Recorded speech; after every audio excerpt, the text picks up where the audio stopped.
Chapter 960. The icy blue palm print bombarded the sun. Blue and gold alternated, tearing apart the void and spreading in all directions. The surface of the lake was frozen, but it quickly melted and evaporated. Lu Yin exerted some strength in his palm, and with a boom the sun exploded. It turned into an unstoppable shockwave that sent Prince Changbai flying. Snowflakes condensed behind the Changbai prince's back, and he was forced back 10,000 meters before he was able to completely disperse Lu Yin's yang force. His face was pale and he was panting heavily. Lu Yin frowned as this person's power wasn't as terrifying as his rune lines, and he was much weaker than the Xiaobai silkworm. Only the snowy skypond palm had surpassed autumn frost Qing's strength, and it had been able to withstand a single sun. However, that was only because the sun had gathered a portion of its star energy. If Lu Yin's star energy had completely gathered into a single sun, then this person's snowy skypond palm wouldn't have been able to delay the attack for even a second. The Changbai Gongzi smiled bitterly. As expected, I'm no match for you in my normal state. Although you haven't reached the level of a realmling yet, you're not far from it. For a cruiser to have your level of strength, even the 10 arbiters of the 5th mainland can't compare to you. I've really hit the jackpot by meeting a freak like you. Lu Yin was surprised. Under normal circumstances? The Changbai prince straightened his back and exhaled. The White Rainbow world comes from the secret ancestor fan domain. Do you know what the secret ancestor is? This is the secret technique, ancestral seal. The star energy around Lu Yin's body distorted as if it was burning.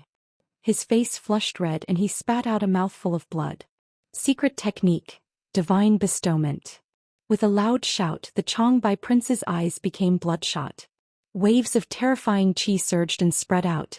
Song Mu hurriedly shouted from below, "Don't let him use it. That's the 6th mainland's secret subjugation technique. By burning his essence blood, his power will increase exponentially."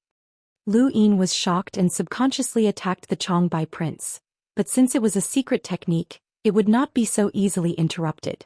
The Changbai prince laughed heartily. The god-summoning technique was developed by the Enigma progenitor, and it can connect to the Enigma progenitor's power. Some people can even request the Enigma progenitor to descend.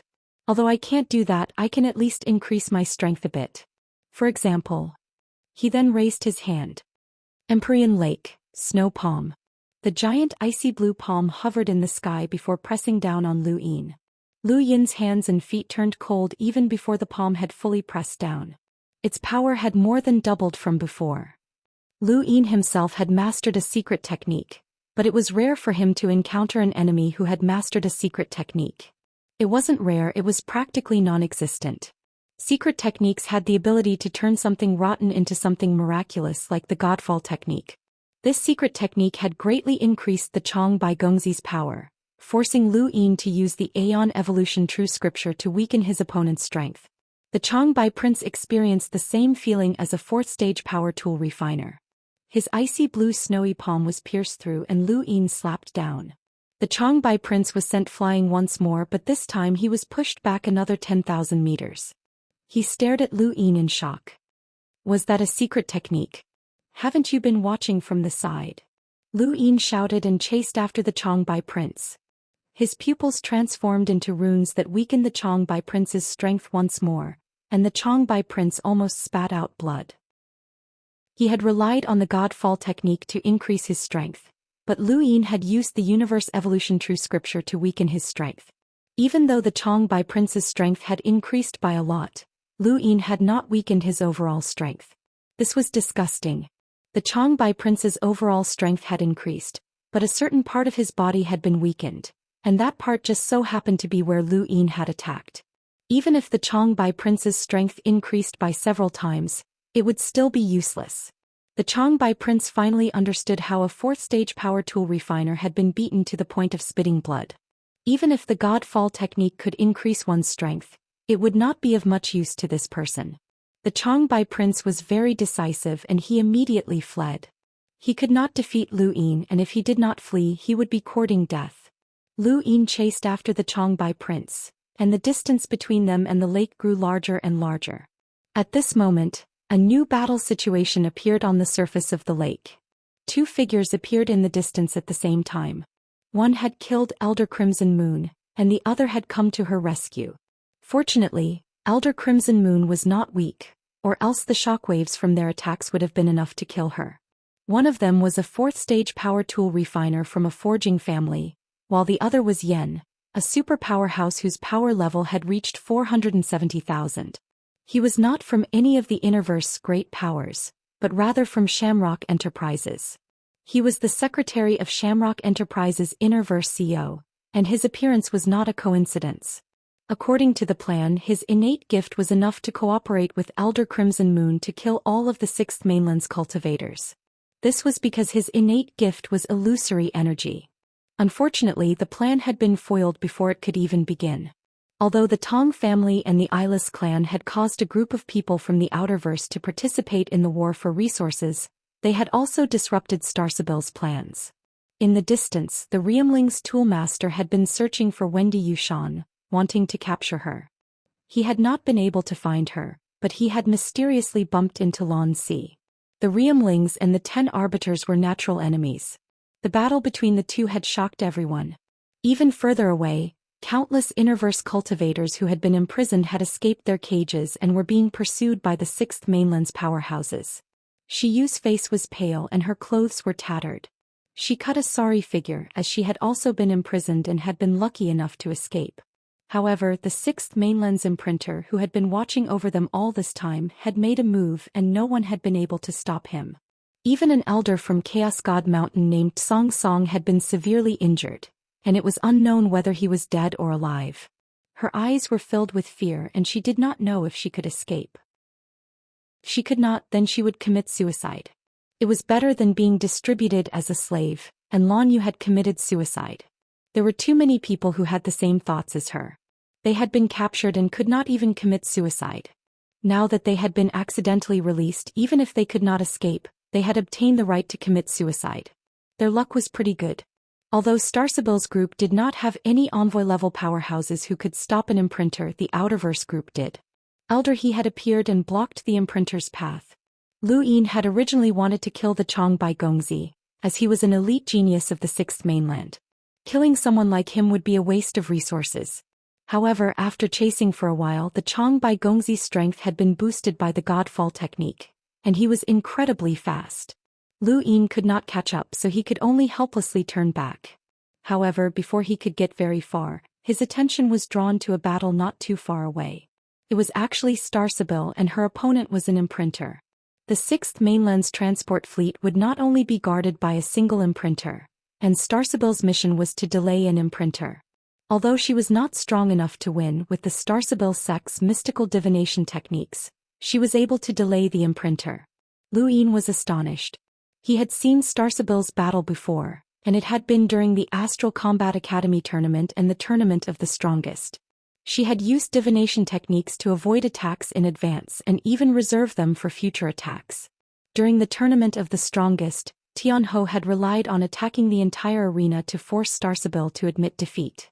Otherwise, the two would not have been able to determine a victor, and Tianho himself had admitted defeat. This was Starsabil's strength. However, that was the Astral Combat Academy's Starsabil, and there was more than one Starsabil. Now she was facing an imprinter who was of the same generation as the 10 Arbiters, and her divination attacks were actually effective against an imprinter.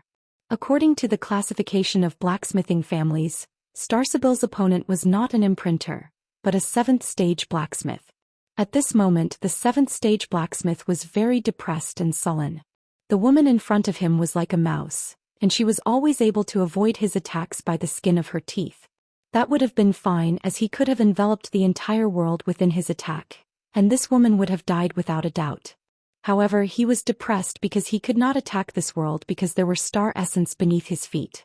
Star essence was equivalent to star energy, and as soon as he attacked, the star essence would transform into star energy and give him a power level that could easily exceed 200,000. This was not a natural phenomenon, and if he attacked a star essence and caused his power level to exceed 200,000, he did not know if he would be erased and he did not dare to take the risk. Starsabil had taken note of this, which was why she was confident in delaying this imprinter. Otherwise, even the 10 Arbiters might not have the ability to delay an imprinter. The 10 arbiters could fight against an imprinter, but they could only fight. They could not fight, and neither could they defeat an imprinter. Woman, do you only know how to dodge? The 7th stage blacksmith was furious. Starsibyl's expression was calm as she stared at the blacksmith in front of her.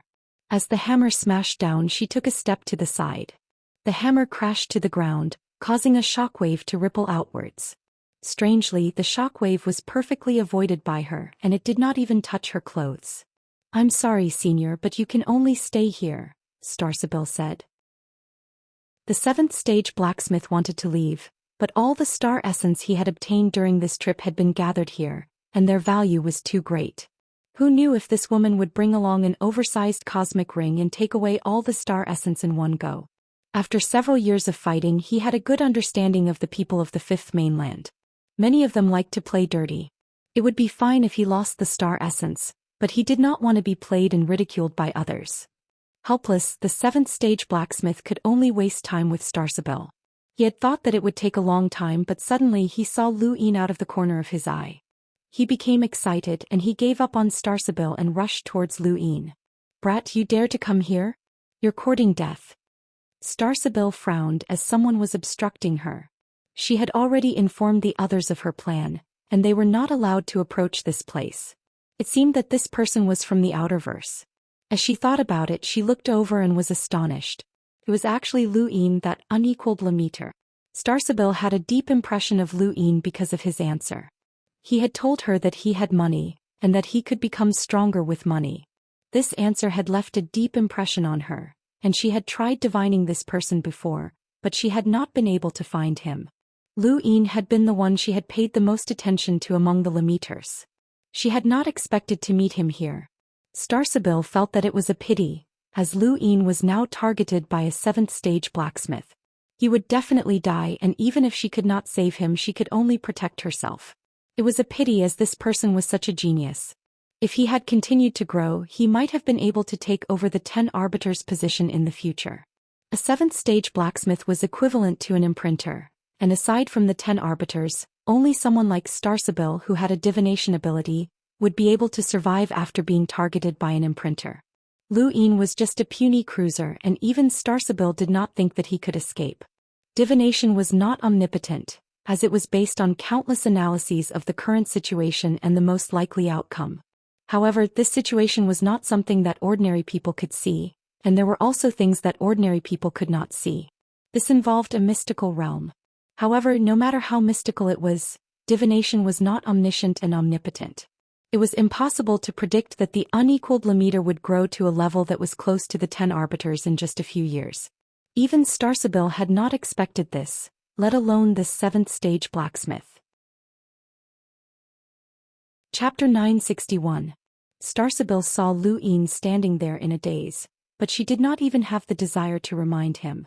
The refiner smiled cruelly and smashed down with his hammer. He had only dealt with Lu Yin to vent his anger, and he did not plan on using Lu Yin as a hostage. Hostages were useless in times of war. Lu Yin watched as the hammer smashed down. Its trajectory and the ceiling of the void far surpassed that of the level 4 blacksmiths that he had faced before. This was the power of an imprinter. All star energy was useless against them, as they were above star energy. There was a boom and Lu Yin dodged. The hammer smashed into the void, creating ripples of power that spread out in layers and covered an area of thousands of kilometers. Runes flickered in Lu Yin's eyes as the ripples of power spread out. However, the rune lines were weakened, and the moment it touched him, it was not much stronger than the refiner's unweakened attack. It was still within Lu Yin's range of tolerance. Starsibyl watched as Lu Yin steadily stood high in the sky and withstood the ripples of power. Both the refiner and Starsibyl were shocked. Although the refiner had suppressed his power level to below 200,000, an imprinter was still an imprinter, and his understanding of power was different from that of a normal person. A casual attack was enough to crush an enemy across a realm, and they could release their limited power with boundless destructive power. Otherwise, they would not be invincible against someone with a power level of 200,000. Furthermore, star energy was useless against them. However, Lu Yin had actually withstood it. Starsibyl was stunned. Even she had to dodge the attack instead of forcefully enduring it, but this person had actually withstood it? Lu Yin had weakened the ripples of power and not the refiner's rune lines. Thus, the refiner did not know that his power had been weakened and thought that Lu Yin had withstood it. "Brat, who are you?" the refiner barked as he stared at Lu Yin.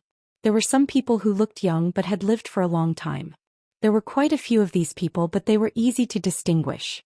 Their temperament and eyes could be easily seen. However, Lu Yin was truly a young man in the eyes of a seventh-phase refiner. It was strange that a young man could block his attack. Lu Yin did not reply and instead looked down with a strange gaze. Many parts of the originally ordinary mountain range had cracked open, most likely due to the battle between Starsabil and the seventh-phase artificer. Within the cracked mountain range, star essence could be seen. If someone were to ask him what he wanted to do right now, his answer would definitely not be to defeat a seventh-phase artificer, but rather to plunder. Using his domain, he discovered that the mountain range below him stretched on endlessly, and it was actually filled with star essence.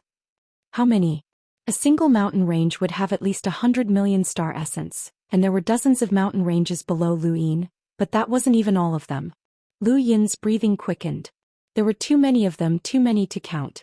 How could he have so much money? Lu Yin's eyes were about to turn red. Seeing Lu Yin's strange appearance, the level 7 weapon refiner went on alert. This person was not simple to be able to block his attack, so his current appearance was rather strange.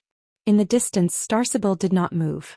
Her mission had originally been to delay the seventh-phase artificer and buy time for the others. Now that no one moved, it was very easy for her. At that moment, in a corner of the transport continent, Master Yuan was gradually gaining the upper hand in his battle against Ancestor Eyeless, all because of Progenitor Wuxiang's hide.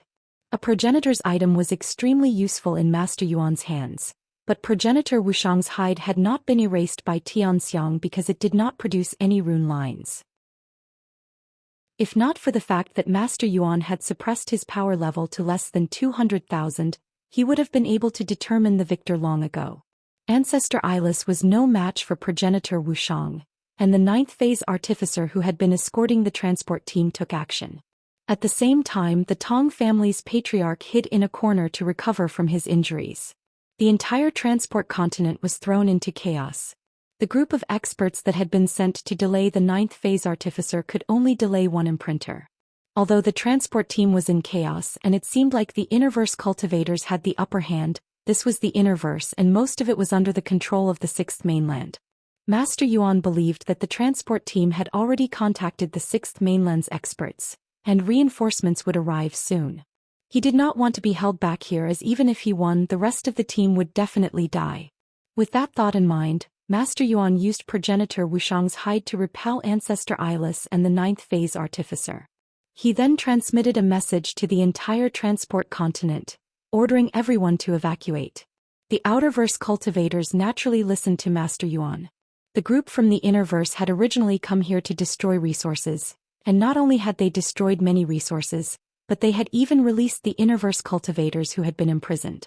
It could be said that they had fulfilled their mission well, so they naturally did not plan on staying for long.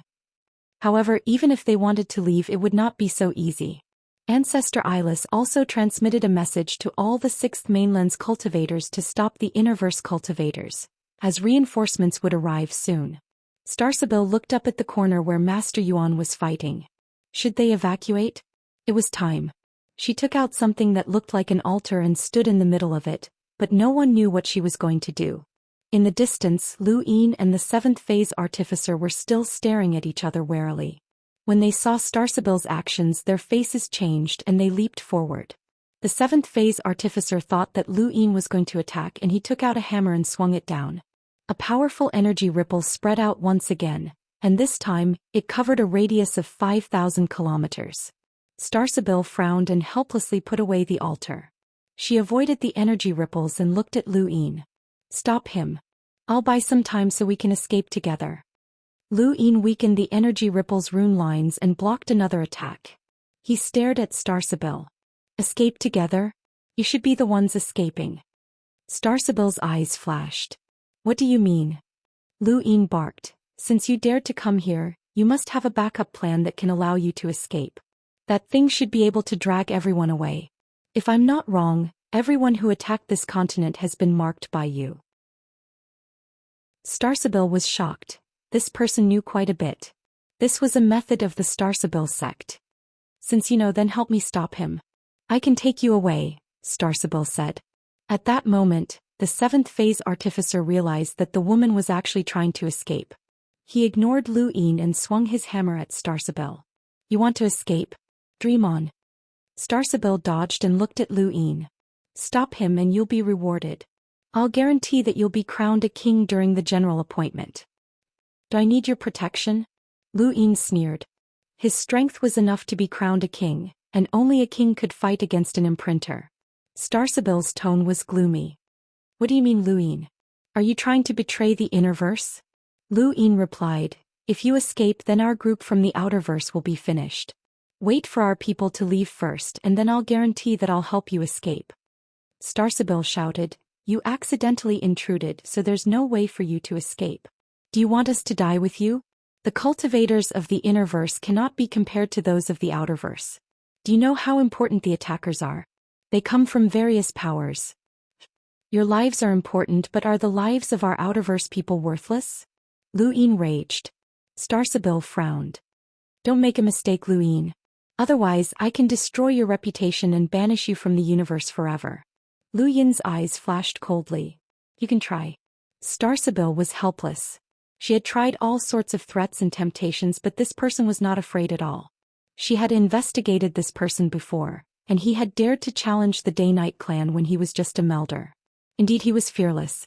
The 7th phase artificer was enraged, as he felt that this adulterous couple was completely ignoring him.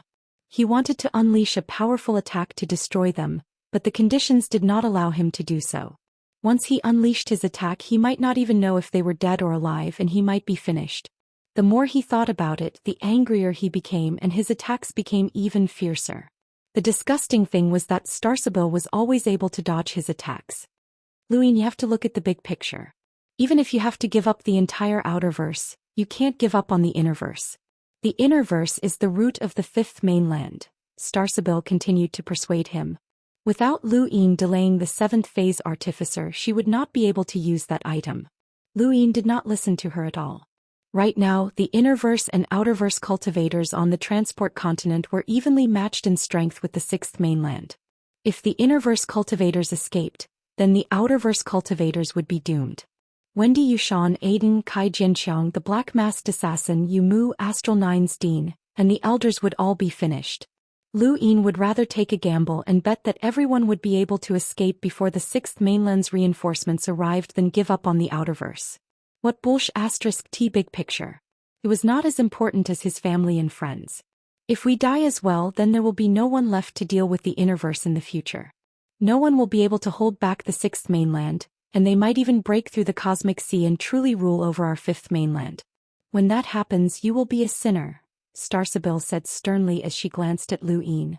The 7th phase artificer suddenly laughed maniacally. Little girl, don't waste your energy. You're just spouting nonsense. That brat has his own judgment and he won't be held back by your morals. Starsabil was truly enraged now and she glared at Lu Yin. However, she discovered that Lu Yin had actually rushed into the mountain range and disappeared in the blink of an eye. What was this guy trying to do? The 7th phase artificer also discovered this and he grew nervous. He thought that Lu Yin was trying to destroy the star essence. Brat, don't move recklessly.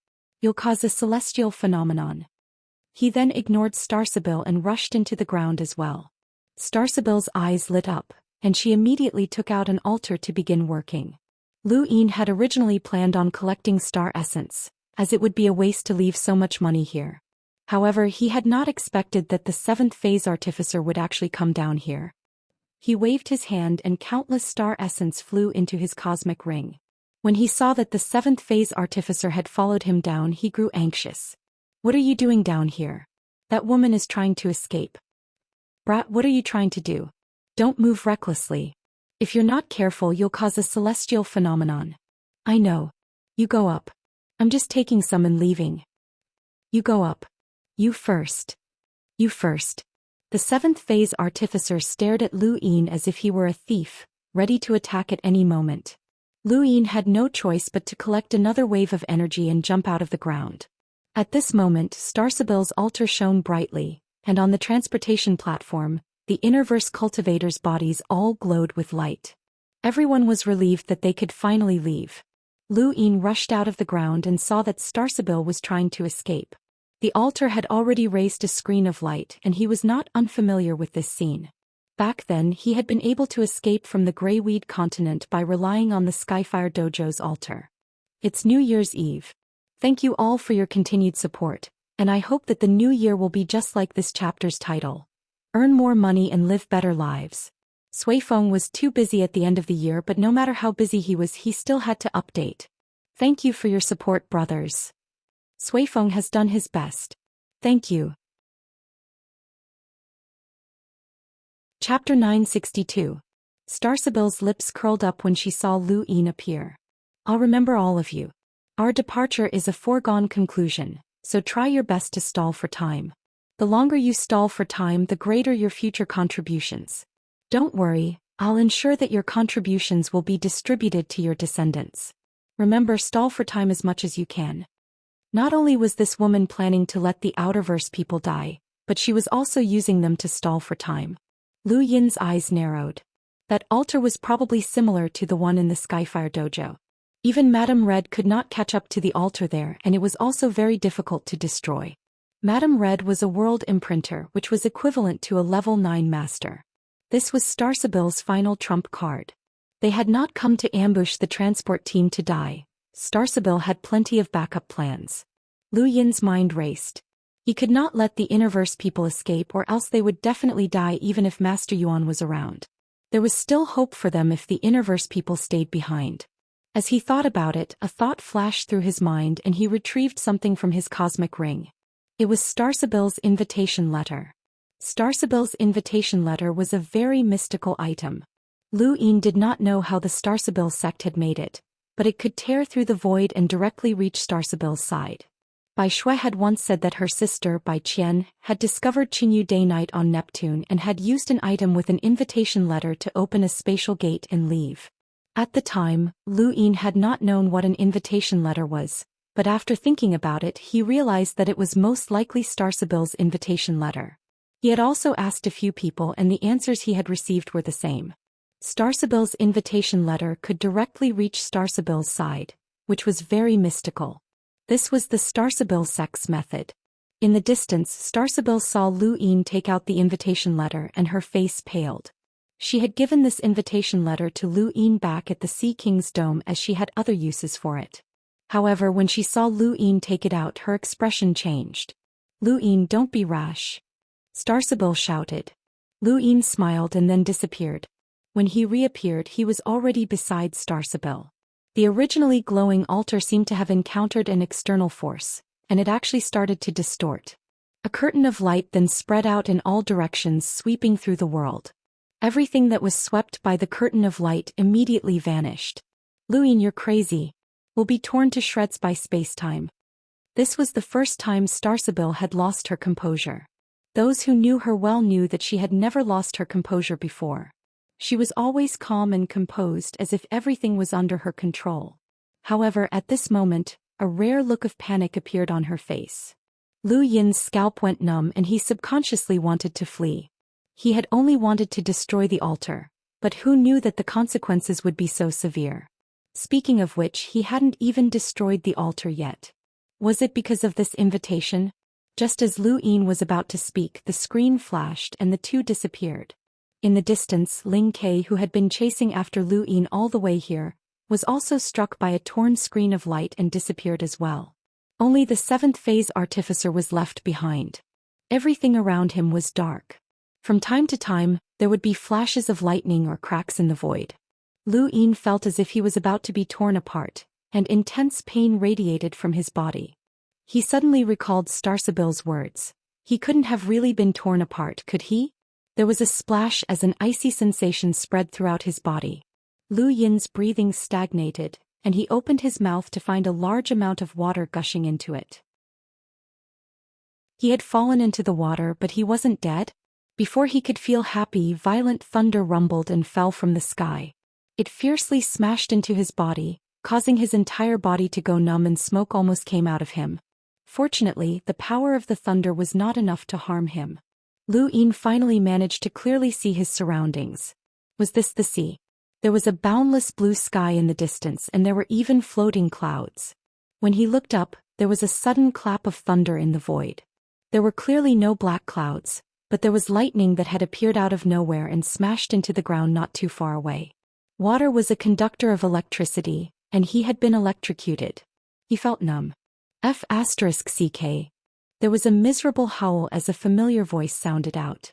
Lu Yin turned around and saw Ling Ke jump out of the water like a rabbit. He then stood on the surface of the water and rubbed his butt. That thunderbolt had struck his butt and it had turned black. Lu Yin leaped out of the water and looked at Ling Ke strangely. Why are you here? Ling Ke grimaced in pain. I was going to ask you the same question. You destroyed the teleportation and dragged me over. Lu Yin looked around. Even Ling Ke was here, which meant that Starsabil should be here as well. Just as he thought of Starsabil, the void above his head split open and a figure fell down. Lu Yin subconsciously caught her and hugged her. It was Starsabil. Starsabil was so beautiful that even the starry sky paled in comparison. Hugging her felt very comfortable. However, Starsabil's current situation was not optimistic. There were large patches of blood on her body, and her snow-white skin had been torn apart.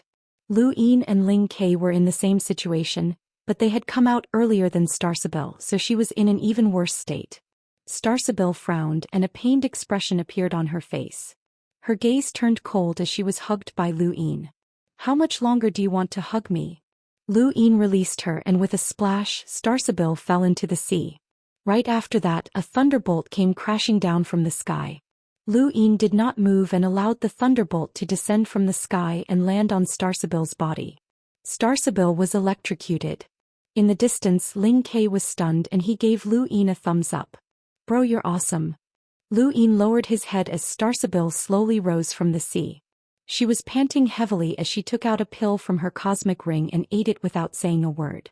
Because of the teleportation incident, the two of them had become enemies. Lu Yin hated Starsabil for wanting to use them to stall for time without caring about their lives. Starsabil also hated Lu Yin for ruining her plans and nearly causing her to die. However, she was more concerned about the fact that this person could not be divined. Even a level 7 master refiner could be divined, but she could not divine what this person would do.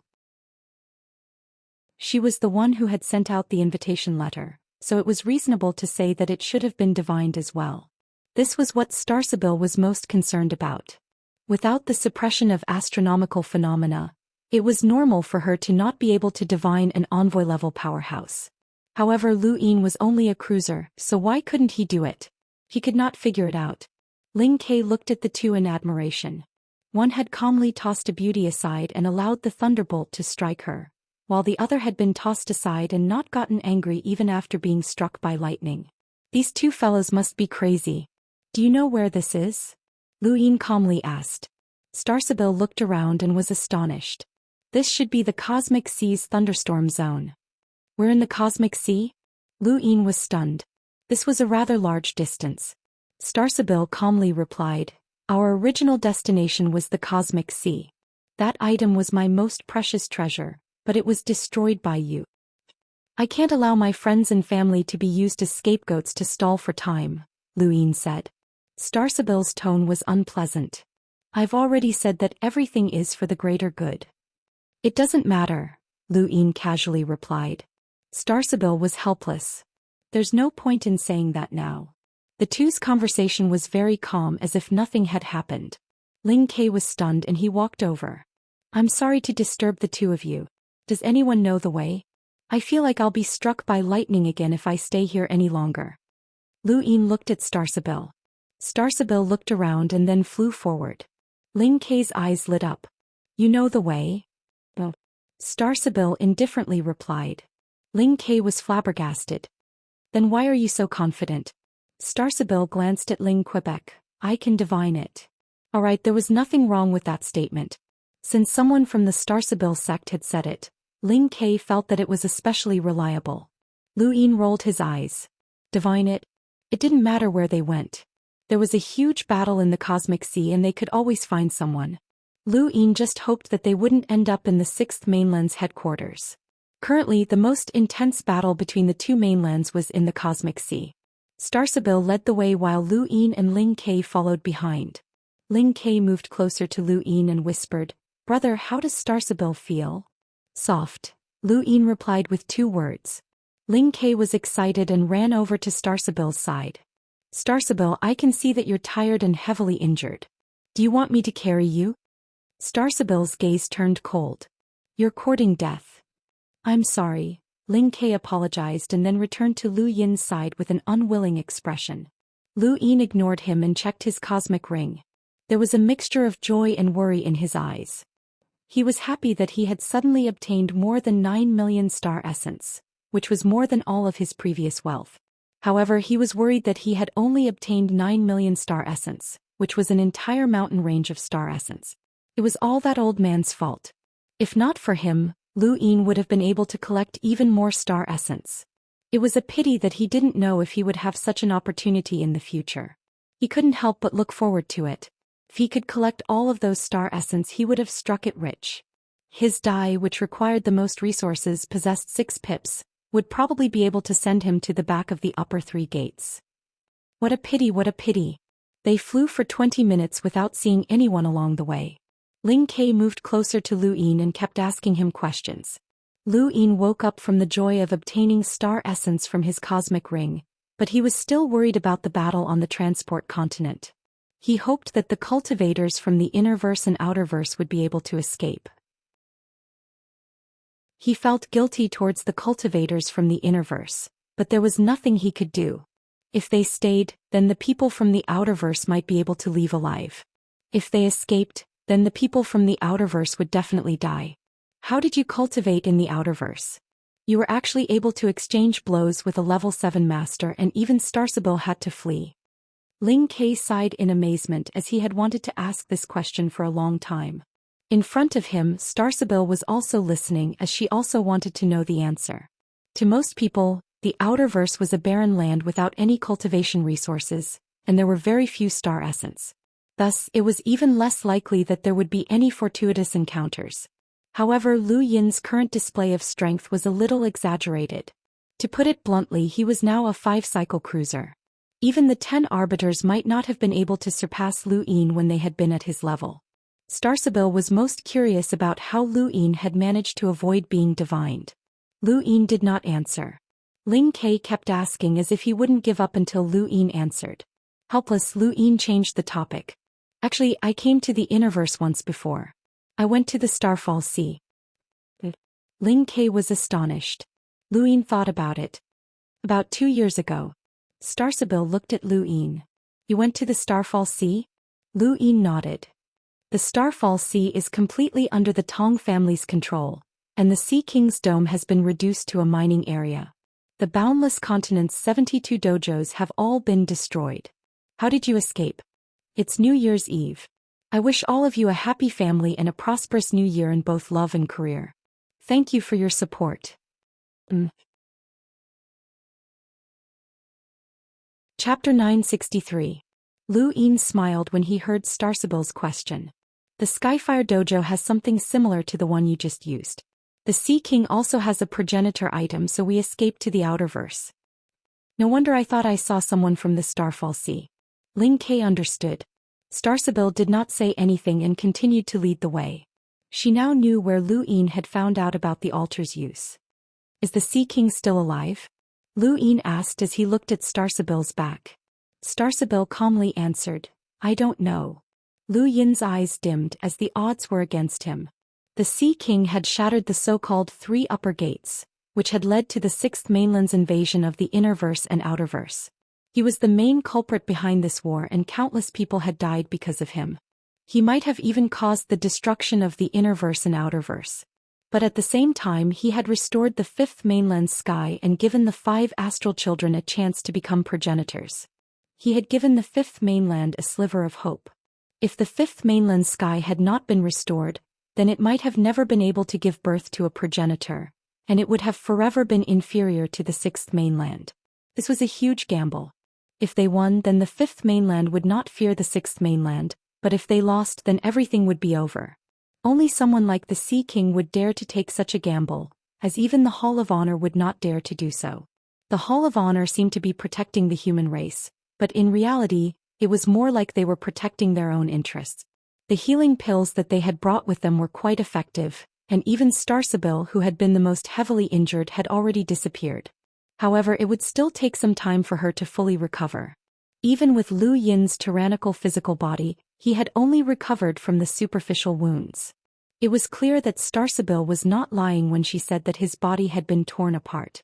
Not long after, Starsabil suddenly stopped and looked at the beautiful scenery in the distance that resembled a curtain of stars. She muttered, "This is Starlight Island." Ling Ke was shocked. "What did you say? Starlight Island?" Lu Yin was confused. "What Starlight Island?" Ling Ke's face turned ashen. It's over. Starlight Island is one of the 6th Mainland's attack stations, and there are experts from the 6th Mainland here. There are enlighters, imprinters, world imprinters, and even cosmic imprinters.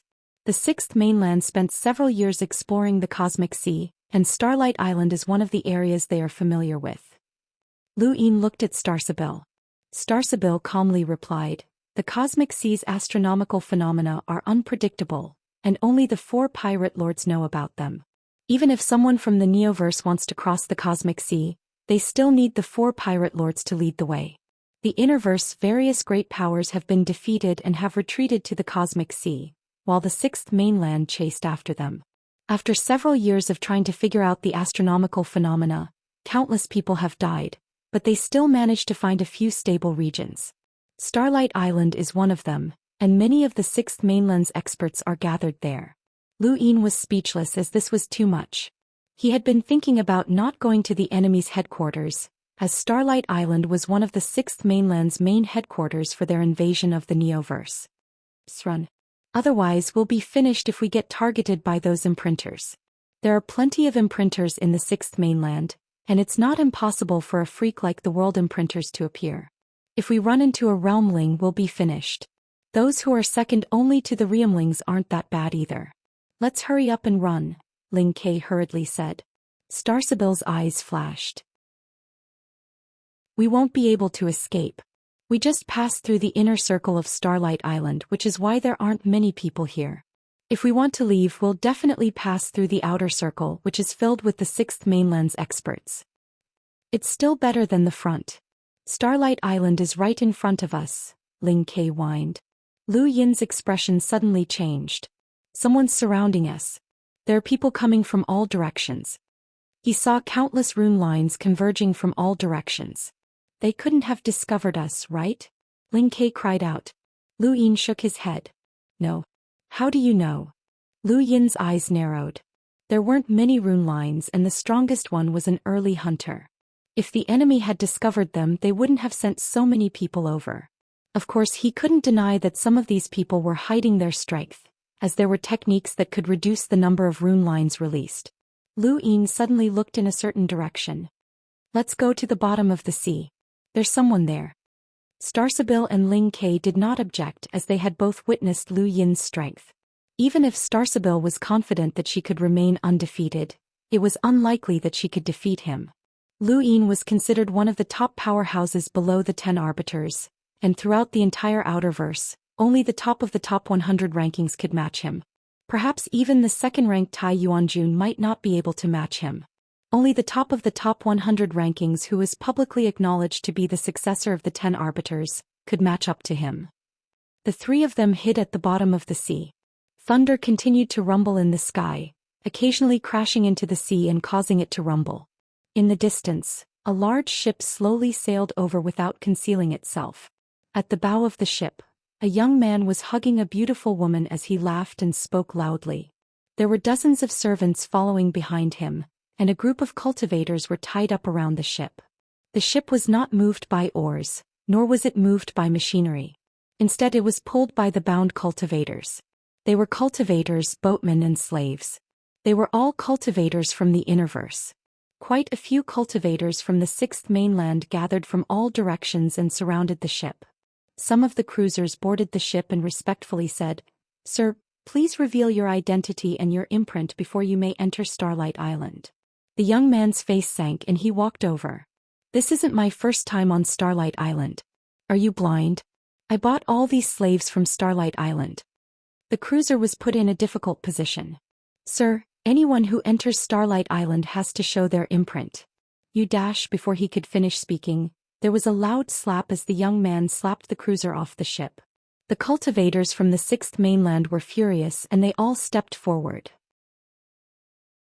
On the ship, one of the dozens of servants looked up and snorted. Star energy was suppressed and thunder rumbled in the sky. All of the cultivators from the Sixth Mainland who had gathered around changed. There was an expert here. The cruiser who had been slapped off the ship hurriedly apologized. This subordinate was blind. Please don't take offense. Sir, please come in. The young man snorted. A mere imprinter family dares to block my path? You must be tired of living. Open your mouth. The cruiser's face still had 5 clear fingerprints, and when he heard the young man's words he could only helplessly raise his hand and open his mouth. Hee. At the bow of the ship, the beautiful woman smiled like a flower. The young man laughed and waved his hand. The ship continued forward, heading towards Starlight Island. Only after the ship was far away did the cruiser stop. Behind him, another cultivator hurriedly handed him some medicine. How despicable. These young masters aren't that strong, but they're acting like tyrants. They even dared to treat you like that, General. The cultivator said angrily. The cruiser helplessly shook his head. Forget it. That old man among the servants is at least an enlighter. We can't afford to offend him. They're too brazen. They're openly asking an older powerhouse to protect them. The cultivator raged. In the distance at the bottom of the sea, Lu Yin and the other 2 watched the scene unfold. Ling Ke watched enviously as the ship sailed away. Lu Yin looked at Starsabil thoughtfully. Starsabil's eyes narrowed. We can try. Lu Yin nodded. Ling Ke was puzzled. What are you guys talking about? Lu Yin patted him on the shoulder. Have you tried slapping someone before? Ling Ke honestly shook his head. Lu Yin was satisfied. You can try it this time. The closer they got to Starlight Island, the more detection methods the Sixth Mainland had. Even the bottom of the sea was not safe. The 3 of them charged out of the water and Lu Yin took out a collapsible spacecraft and boarded it. Ling Ke's expression turned ugly. Come on, don't be polite. Lu Yin smiled. Ling Ke's mouth twitched and he lifted the spacecraft and placed it on his shoulder. Starsabil also sat inside. Not long after, the 3 of them were discovered and the same group of people surrounded them. The handprint on the cruiser's face had already disappeared. Everyone, please reveal your identities and your imprints, the cruiser said as he looked at the spacecraft that Ling Ke was carrying on his shoulder. He carefully examined it and confirmed that it was indeed a spacecraft. Carrying a spacecraft on one's shoulder was truly a strange move. Who had ever seen someone carry a spacecraft on their shoulder? It wasn't just the cruiser. All of the Sixth Mainland's cultivators looked at Ling Ke in amazement. They then looked at the spacecraft. What a genius. He really knew how to play around. The door to the spacecraft opened and Lu Yin held Starsabil with one arm. His eyes were filled with arrogance as he looked at the cruiser with disdain. This isn't my first time on Starlight Island. Are you blind? I bought all of those slaves on Starlight Island. What a familiar scene, and the cruiser was stunned. All of the Sixth Mainland's cultivators were stunned as well. At this moment the cruiser hesitated. This scene had left a deep impression on him and he did not know what to say. However, there was no need for him to say anything. Ling Ke raised his hand and slapped the cruiser across the face. The cruiser subconsciously retreated to the side, not daring to stop him. The cultivators around them did not react as well, and they just stared blankly at Ling Ke as he carried the spacecraft away. In the sky, there was a sudden clap of thunder that jolted the cruiser awake. His face was burning and he was still a little dazed. What had happened today? He had run into some ruthless characters. Inside the spacecraft, Lu Yin sighed. Although these people were easy to deal with, all of the experts on Starlight Island would appear as soon as they made a move. The Realmlings should be present as well, so they would not be able to escape. Fortunately, that young man had given them a good start. The spacecraft shook and Ling Ke tossed it down. Alright, come on out. What's with the pretense? Lu Yin leisurely replied, Don't be in such a hurry. Let's wait until we enter Starlight Island. Do you think that no one is watching us? Don't forget that there are imprinters, universe imprinters and cosmic imprinters on Starlight Island. Ling Kei's face twitched again, but he could only helplessly carry the spacecraft forward. Star Sibyl indifferently said, "The 6th mainland's inspection of cultivators is very strict. Even if we successfully enter Starlight Island, we can't walk around openly as we'll be easily discovered." "Then let's find a place to hide," Lu Yin said. Ling Kei sullenly carried the spacecraft and walked step by step towards Starlight Island, causing quite a few people to be surprised along the way. "On the first day of the new year, I wish my brothers a prosperous new year. Although my congratulations are old, they come from the bottom of my heart. Thank you, brothers, for your support. I'll update at 5 p.m. Sui Feng promises to never stop updating. I'll continue to write today. Thank you for your support, brothers." Wonderful Book House. Chapter 964. Cultivator slaves from the 5th mainland were very common, and many young masters from aristocratic families liked to play around with them. However, this was the first time they had seen someone carrying a spacecraft. Sui Meng Xiaohualing Kei finally showed his face. Fortunately, he spent most of his time in the Innerverse and did not fight in the Cosmic Sea. Otherwise, he would have been easily recognized. It was even less safe to change one's appearance in a place like this. The war had been going on for several years and many things had happened. Disguises were not rare and there had to be ways to deal with them. As soon as they were discovered, they would not even need to be interrogated as a group of experts would surround them. Lu Yin could clearly see Starlight Island and the countless rune lines that soared into the sky. Although they were all suppressed to a power level of 200,000, there were still too many of them. Although it was an island, it was not small and was equivalent to a continent.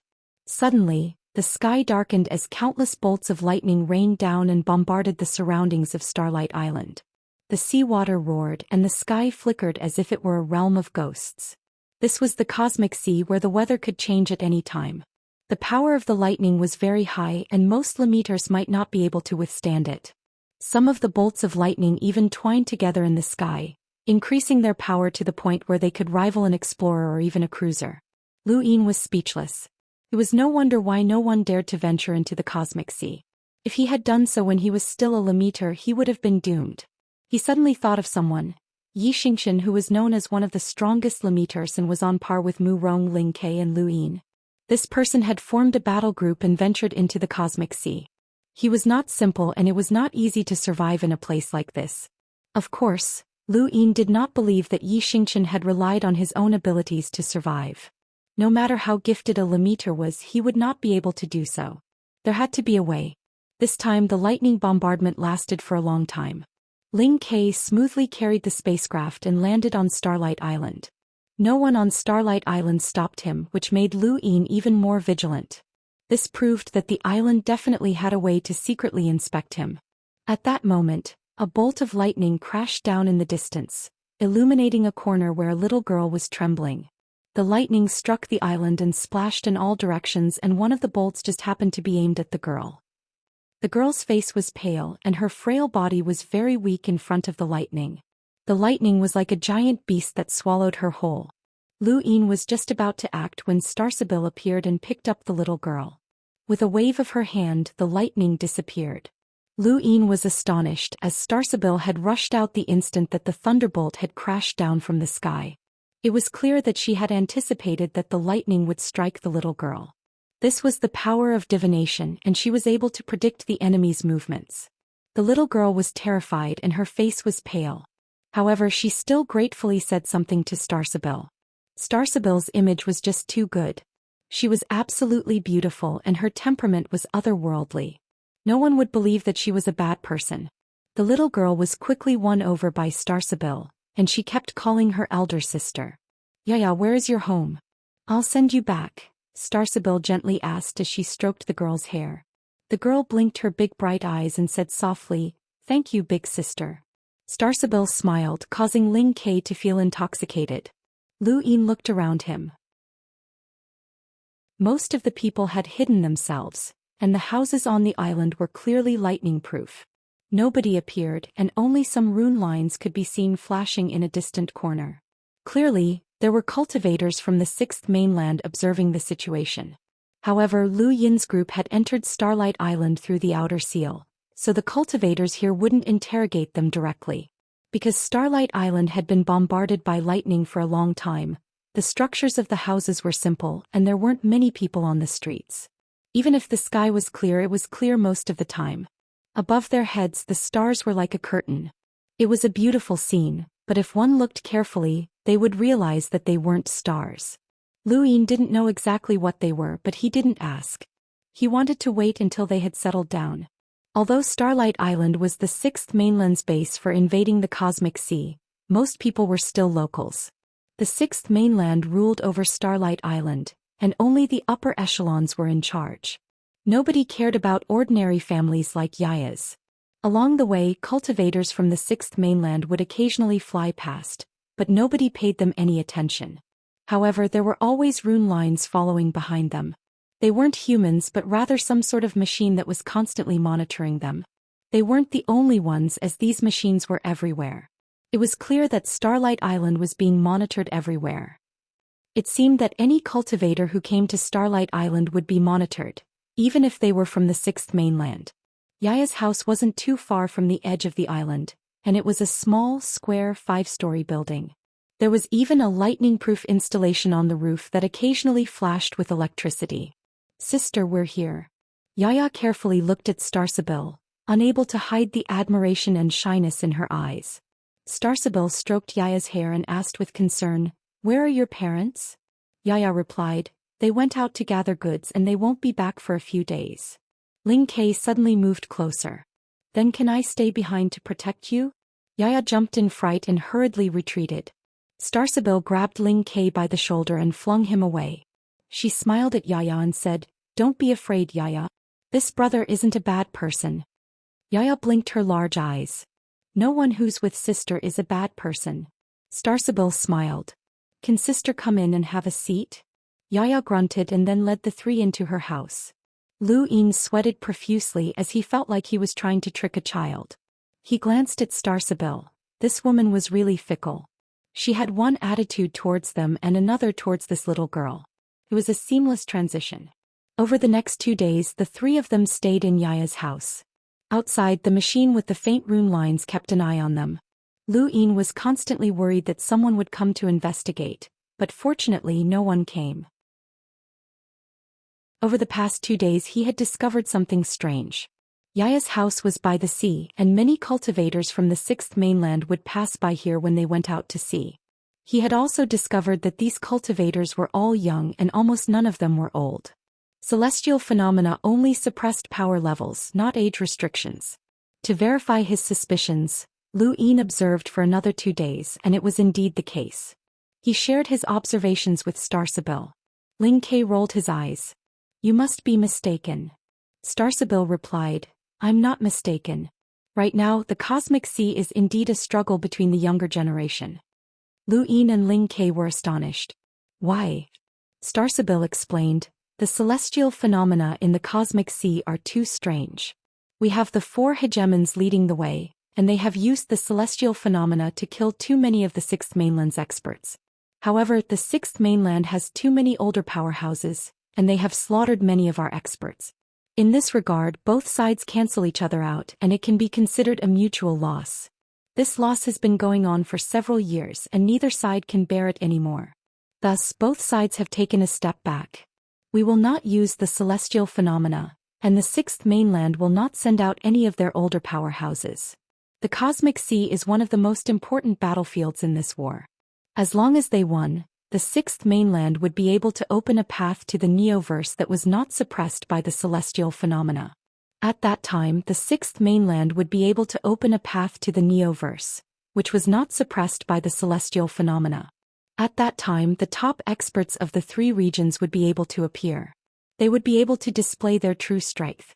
Before the celestial phenomena had been suppressed, the sixth mainland had been able to sweep through the entire Innerverse. If not for the sudden appearance of the celestial phenomena, they would have already fought their way to the Neoverse.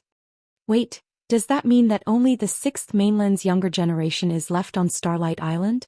Ling Kei exclaimed. Starsabil did not deny it. Ling Kei gritted his teeth.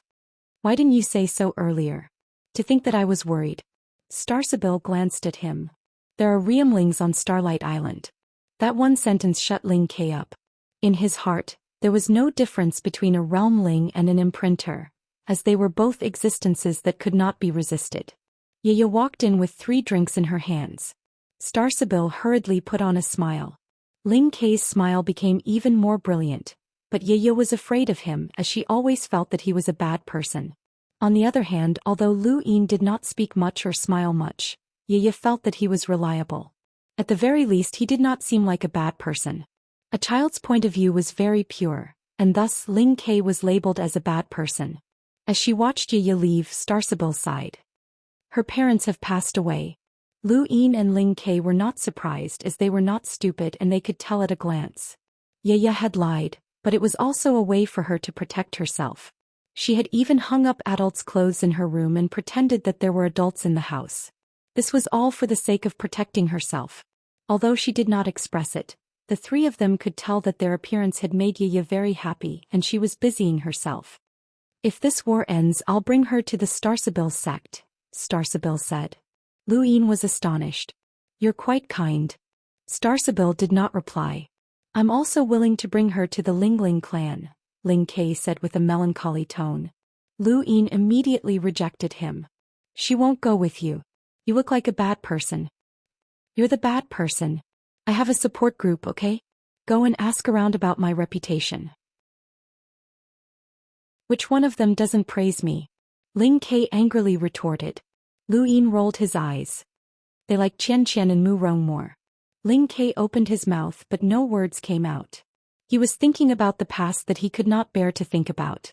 Lu Yin also remembered that the support group was truly terrifying. He thought about Big Pow, Little Pow, Lulu, Mavis and the others and he wondered how they were doing. There were many old friends in the Innerverse and someone must have died in this war. He hoped that it was not them.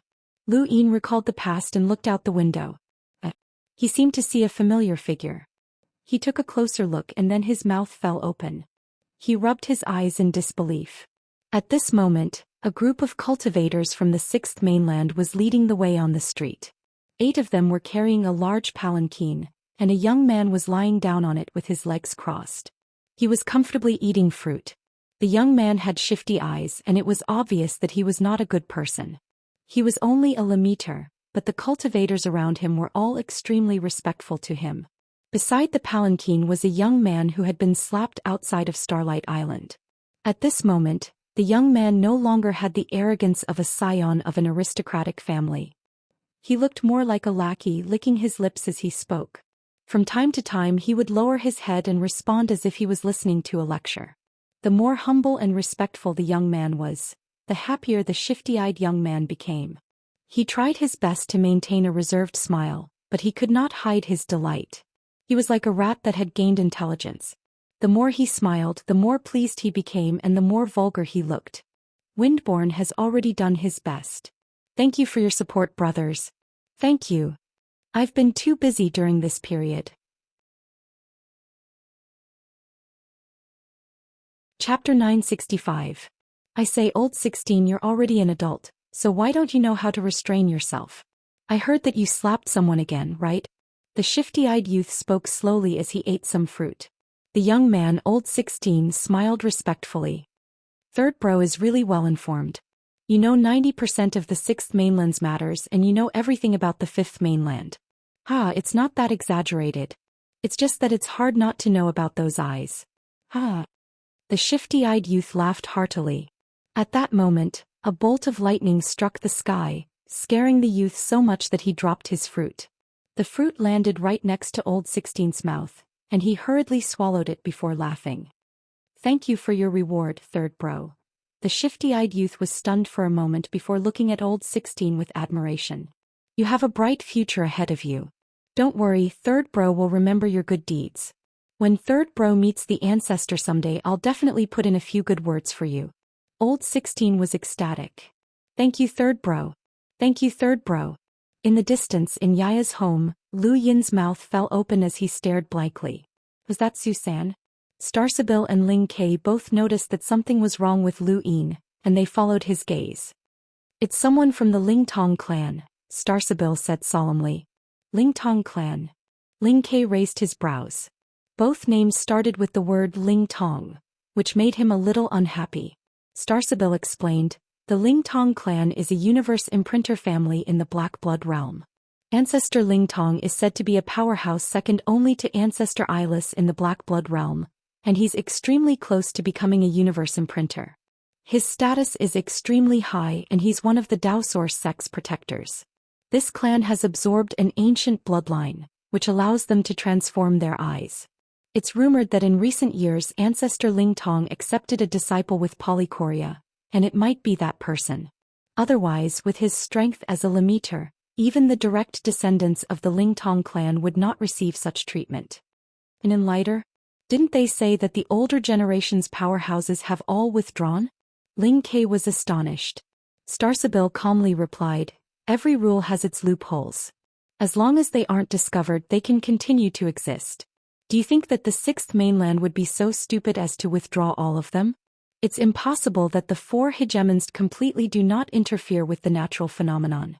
They're just doing their best to suppress each other. Ling Ke was jealous. He actually has an enlighter as a bodyguard. If I hadn't left my family, I would have an enlighter protecting me as well. But this guy looks really wretched. Starsabil to Lu looked to Lu to Lu Yin to Lu Yin. Ling Ke looked at Lu Yin in astonishment. Lu Yin muttered to himself for a moment before slowly replying, little brother from back then. Both of them widened their eyes, especially Starsabil. She understood how terrifying the Ling Tong clan was, and she also understood Ancestor Ling Tong. If not for the fact that Ancestor Ling Tong was many generations younger than Ancestor Eyeless, his strength might not have been any weaker than Ancestor Eyeless. Ancestor Eyeless was stronger than Ancestor Ling Tong because he had been born countless years earlier. However, with Ancestor Ling Tong's innate gift, it was easy for him to catch up. In other words, Ancestor Ling Tong was a solid half-step cosmic imprinter.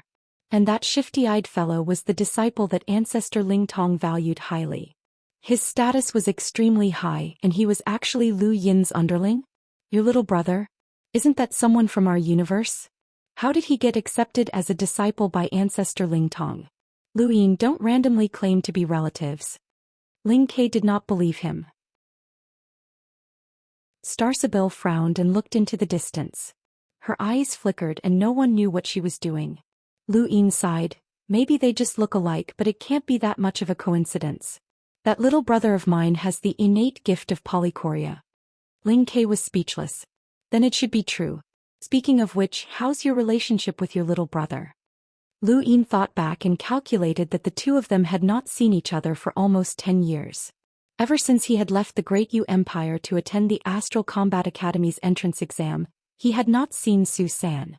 He had not expected to reunite under such circumstances. Zhou Xian had actually come to the Cosmic Sea and even been accepted as a disciple by the Sixth Mainland's universe imprinter. This was an extraordinary opportunity. It's time for us to reunite, Starsabil said. Lu Yin's eyes flashed. Yes, it's time for us to reunite. The group from the Ling Tong clan carried Zhou Xian towards the seaside. People passed by them from time to time and they all looked at them with reverence. Zhou Xian was in a good mood. How many years had it been since he had last felt so good? During Earth's apocalypse he had survived like an ant, and it had not been easy for him to find a boss. He had thought that he would be able to roam the universe freely, but he had only met his boss a few times before he had been kidnapped. It was fine if he had been kidnapped, but he did not know how he had ended up in the Cosmic Sea where he had lived for several years. He had thought that this would be the end of his life, but who would have thought that the Sixth Mainland would invade, and the Innerverse's great powers would all flee to the Cosmic Sea? The place he had been living in had been occupied by the Sixth Mainland in less than 2 years. Fortunately, he was still weak, and as long as he worshipped the statues of the Sixth Mainland's powerhouses every day, nothing would happen to him. Life was full of ups and downs, and he would always remember that sunny day. The sky was clear and there were no clouds for thousands of kilometers. There were only occasional bolts of lightning, which made him flustered.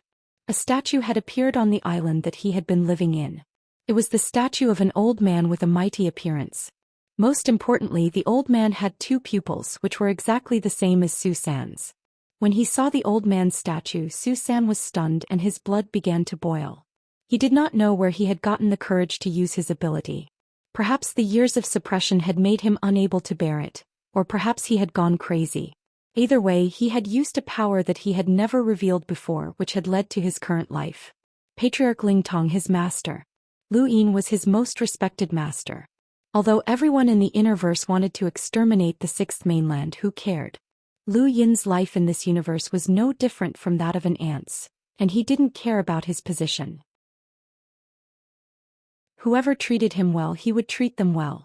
As he thought about it, Zhou Xian felt a sudden impulse, and he bowed in the direction of Patriarch Lingtong's statue again with a pious expression. The surrounding Lingtong clan cultivators all looked at him with reverence, and they lifted the palanquin with even more force. They had seen Zhou Xian's loyal side. Although he was from the Fifth Mainland, since he had been accepted as a disciple by the Patriarch, he would truly be a member of the Sixth Mainland when he underwent a blood transfusion and cultivated his imprint in the future. He was also the Patriarch's only disciple and their eternal master. Old 16 smiled and handed over some fruits. Zhou Xian lay down once again. These days were great. At this moment, the palanquin swayed, and one of the cultivators who had been carrying the palanquin bent his leg, almost causing Zhou Xian to fall off. The enlighter who had been following behind to protect Zhou Xian suddenly widened his eyes. Just as he took a step forward, the void froze, and a finger seemed to have predicted his actions as it struck his forehead. Dream finger. Enlighters were very powerful, and even in such a situation they were still able to react and dodge. However, thinking about it was one thing and not having the ability to dodge was another. The enlighter's rune lines had been weakened, and his movements had been slightly slower. Because of this slight difference in time, the enlighter's forehead was struck by the finger, causing him to faint. At the same time, Zhou Xian's K's mighty slash sliced through the void, and the back of the blade flickered as it struck the cultivators who were protecting Zhou Xian unconscious. The entire process took less than a second, and the speed was inconceivably fast. In the end, Zhou Xian was the only one left sitting in the palanquin in a daze as the palanquin crashed to the ground. This was the Starsabil sex method. He had just accepted the position that Starsabil had given him, and according to her instructions he had attacked that position. That position had previously been empty, and the moment he had attacked, that enlighter had coincidentally moved and appeared in that position as well. This was a divination attack, and it was truly terrifying. Ling K's attack was the same, and even the trajectory of his K's mighty slash had been determined by Starsabil. Not a single bit of it had been wasted, and all of Zhou Xian's protectors had been knocked unconscious. Meanwhile, Starsabil had cleaned up the machines that had been monitoring them. The three of them had walked out from 3 different directions. The moment they had attacked Zhou Xian, they had created a loophole in Starlight Island's surveillance system, causing Zhou Xian to instantly disappear. Zhou Xian was terrified, and just as he was about to shout, Lu Yin's voice reached his ears. "Long time no see, Zhou Xian." Zhou Xian turned around in a daze and looked at Lu Yin in a daze. "Be boss." Lu Yin's lips curled up. "You still remember me?" Zhou Xian suddenly leapt up and charged towards Lu Yin, shouting as he did so, "Boss, you've finally come to find me." Lu Yin stepped aside and grabbed Zhou Xian's back, lifting him up. Zhou Xian's expression was one of agony, and he looked as if he was better off dead. "Boss, you're finally here. If you hadn't come, I would have been done for, boss." Lu Yin laughed. "Aren't you doing well? No matter how good it is, it's still not as good as Earth. Boss, it's great to see you. Please take me away, boss." Zhou Xian shouted. Starsabil coldly snorted, "Shut up and stop pretending. Your acting is too fake." Zhou Xian blinked and looked at Lu Yin before looking back at Starsabil. He then revealed a wretched smile. "Boss, this must be sister-in-law. She's so pretty with big breasts and a big butt." Ling K subconsciously glanced at Starsabil. Starsabil's eyes narrowed and a cold glint flashed through them. Lu Yin hurriedly grabbed Zhou Xian and left, afraid that Starsabil would destroy him. No one had ever been so rude to Starsabil before. Big breasts and a big butt? That seemed to be it. "You've destroyed those things that were monitoring us. Is everything all right? The island will definitely notice," Ling K whispered to Starsabil as his gaze drifted downwards. Starsabil indifferently replied, "I didn't destroy them, so no one will notice." She then looked around and saw that these ordinary people were fine. They would not get involved, and they did not have the ability to do so. Ling K grunted and took a step forward. However, he tripped over something in his calf, and a burst of star energy impacted his calf, causing him to almost fall. He staggered a few steps before stabilizing himself. Beside him, Starsibyl snorted and walked away. Ling Kei's mouth twitched. This woman was really petty. Wasn't it just a look? Did she really have to attack? However, the Starsibyl sect's attack methods were truly terrifying. They had actually prepared an attack beforehand. How had they done it? This woman had appeared on the top 100 rankings before, and her ranking had been neither high nor low. After that, she had been removed from the list. Many people had assumed that Starsibyl was not adept at fighting, and those people were all idiots. This woman's true power was definitely terrifying. Everything else aside, she was confident that she could hold back an imprinter. Even the 10 arbiters would find it difficult to escape unscathed, but she had still managed to do it. Lu Yin did not bring Zhou Xian to Yaya's house as he was afraid of implicating her. Thank you, brothers, for your support. I wish you all the best in the new year. Suifeng is grateful. Thank you, brothers, for your support. Chapter 966. Lu Yin brought Zhou Xian to a secluded area where lightning crackled above his head. Zhou Xian shrank back when he saw this. Boss, I missed you so much. Lu Yin was annoyed when he saw Zhou Xian's wretched expression. Stop pretending. You've been living a comfortable life and it's many times better than on Earth. That's my hometown. Who can forget it? Zhou Xian's expression was exaggerated and he looked even more wretched. Lu Yin pursed his lips. You want to return home in glory? Zhou Xian smiled. Boss knows me best. Boss is mighty. Enough with the nonsense. We want to know the current situation in the cosmic sea, Starsibyl said coldly as she walked over from nearby. Zhou Xian flashed a flattering smile. What does sister-in-law want to know? Starsibyl's tone was icy. If you dare speak like that again, I'll cut out your tongue. Zhou Xian immediately shut up. Ling Kei walked over while rubbing his calf. Hurry up and tell us, or else those people will wake up. Lu Yin looked at Zhou Xian. Since you're willing to follow the 6th mainland, I won't force you to come back, but you have to help me. Zhou Xian's expression changed. Boss, you're the one who took me away from Earth. Even if I betray this universe, I will never betray Boss. I'll tell you whatever you want to know. The current situation in the cosmic sea, Lu Yin said. Zhou Xian was vexed. Boss, I only know about Starlight Island. I'm not sure about the rest. Just this one, Lu Yin said. Zhou Xian grunted and thought for a moment before saying, Starlight Island is one of the 6th mainland's main bases for attacking the cosmic sea. Ever since the 6th and 5th mainlands reached a tacit agreement to allow the younger generation to compete, many young experts from the 6th mainland have come to Starlight Island. Currently, there are no less than 10 million cultivators from the 6th mainland on Starlight Island, and they can be found all around the island. The strongest among them should be the Riemlings, Nan Yanfei and Shang Rong. The three were shocked when they heard the name Riemlings. Riemlings were experts who could rival the 10 arbiters, and there were actually 2 Riemlings here. Lu Yin carefully thought back. He had heard of Nan Yanfei before, but he had never met him before, so he definitely did not know him. As for Shang Rong, Lu Yin carefully thought about it. With the Riemlings at the helm, Starlight Island has gathered all of the 6th mainland's blood progenitors. Of course, there are also powerhouses from other regions such as the duo from the Secret Ancestors Fan Realm's Azure Realm or the War. Boss, I want to introduce you. Boss, I. At this point, Zhou Xian's expression became even more vulgar, and he looked as if he was about to consummate his marriage.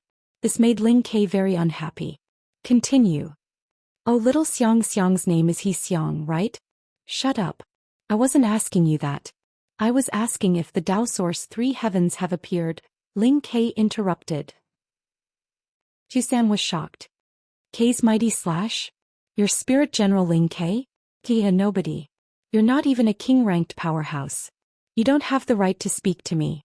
My master is Ancestor Ling Tong, and my fiancé is the young matriarch of the Ling Tong clan. Ling Kei was furious. What did you say? Lu Yin was helpless. Alright, stop arguing. He then looked at Zhou Xian. Have the Dao Source 3 skies appeared? Zhou Xian shook his head. Not yet, but they'll definitely come. Why? Lu Yin subconsciously asked. Zhou Xian explained, The war in the Innerverse has been going on for several years, and it's always been said that the Dao Source 3 skies will participate. However, the older powerhouses are actually more powerful than the Dao Source 3 skies. The Dao Source 3 skies haven't made a move yet because it's meaningless. Now that the cosmic sea has been cleared of the older powerhouses, the youths are competing. As the sixth mainland's top powerhouses, the three known as the heavens will definitely appear soon. What are the Dao Source 3 skies? Ling Ke asked curiously. It wasn't just him, as Lu Yin wanted to know as well. The Dao Source 3 skies were similar to the 10 arbiters that he had heard about when he had first stepped into the universe. Everyone knew about them, but no one had mentioned them in detail. To the younger generation of the sixth mainland, the Dao Source 3 skies were like the heavens. This was because they were not limited to a single region. They were the inheritors of the sixth mainland's Dao Source sect, and they had each inherited 3 progenitors. They were the true inheritors of the progenitor realm. When the Dao Source 3 skies were mentioned, even Zhou Xian's vulgar expression disappeared. Actually, I don't know much about the Dao Source 3 skies. I only have a general idea. Everyone in the sixth mainland is curious about them, but they don't know much about them. They don't interact much with outsiders, and even little Xianxia doesn't know much about them. Zhou Xian paused for a moment before continuing. The blood progenitor's descendant is called Ziyi, and little Xianxia told me about her. Legend has it that she absorbed the blood progenitor's bloodline, and she also possesses an innate gift and a secret technique. However, I don't know the specifics, and I've only heard rumors that someone once challenged her to become one of the Dao Source 3 skies. He was a madman, but she easily defeated him. The martial progenitor's descendant is called Wu Taibai, and he has an innate gift and a secret technique. Legend has it that he likes to pretend to be an ordinary person and wander around the sixth mainland. Many people have seen him, but they don't know that he's one of the Dao Source 3 skies. I've heard that he's very easy to get along with. The secret progenitor's descendant is the most mysterious, and there's no information about him at all. No one has ever mentioned him, and even those 2 idiots, the blue heroes, don't know anything about him. Lu Yin muttered to himself. The blood progenitor's descendant, Ziyi, the martial progenitor's descendant, Wu Taibai, and the secret progenitor's descendant made for 3 progenitors. The pressure was immense.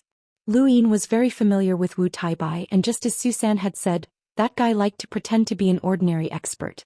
They had even explored the Dao Source sect's ruins together, and this person was very good at pretending. If they hadn't coincidentally bumped into Night King Zhenwu, then this person might not have been exposed. As someone who had forced Night King Zhenwu to use the arrow progenitor's battle technique, Wu Taibai's true strength was unfathomable. The Dao Source 3 skies should all be stronger than the 10 arbiters. Aside from the Dao Source 3 skies, what else is there? Ling Ke asked. Zhou Xian was annoyed, but he looked at Lu Yin and then at Starsabil, who was obviously going to attack him. He could only continue. Actually, there are many experts in the sixth mainland. The descendants of imprinter families are strong enough to fight against the top experts of the top 100 rankings. The descendants of the world imprinter and even the cosmic imprinter are all quite powerful. If not for the Neoverse sending experts to participate in this battle, then the cosmic sea would have been occupied long ago. Now that the battle has reached this stage, both sides have come to a tacit understanding, and that is the magnetic pole. The thunderstorm zone has a special characteristic, which is the existence of positive and negative magnetic poles. The positive magnetic pole will attract the thunder in the sky, while the negative magnetic pole will repel the thunder in the sky. Rumor has it that in ancient times, in order to allow people to live in the thunderstorm zone safely, an absolute expert divided the magnetic pole into 5 parts and evenly distributed them in every corner of the thunderstorm zone. Using the positive and negative magnetic forces to attract and repel the thunder in the sky, even an enlighter wouldn't be able to withstand a thunderstorm. Both the sixth mainland and the Innerverse cultivators plan to snatch the magnetic pole and lure the thunderstorm into the other's territory to exterminate the other. This is the simplest method, but the price is that the thunderstorm zone will once again descend into chaos. However, this is what the Innerverse wants. As for the sixth mainland, they are confident that they can defeat the Innerverse with this method. No matter what, once the magnetic pole is moved, the thunderstorm zone will gradually be bombarded by thunder. However, it will still take a long time for the thunderstorm zone to regain its ancient might. Starsabil's tone was indifferent.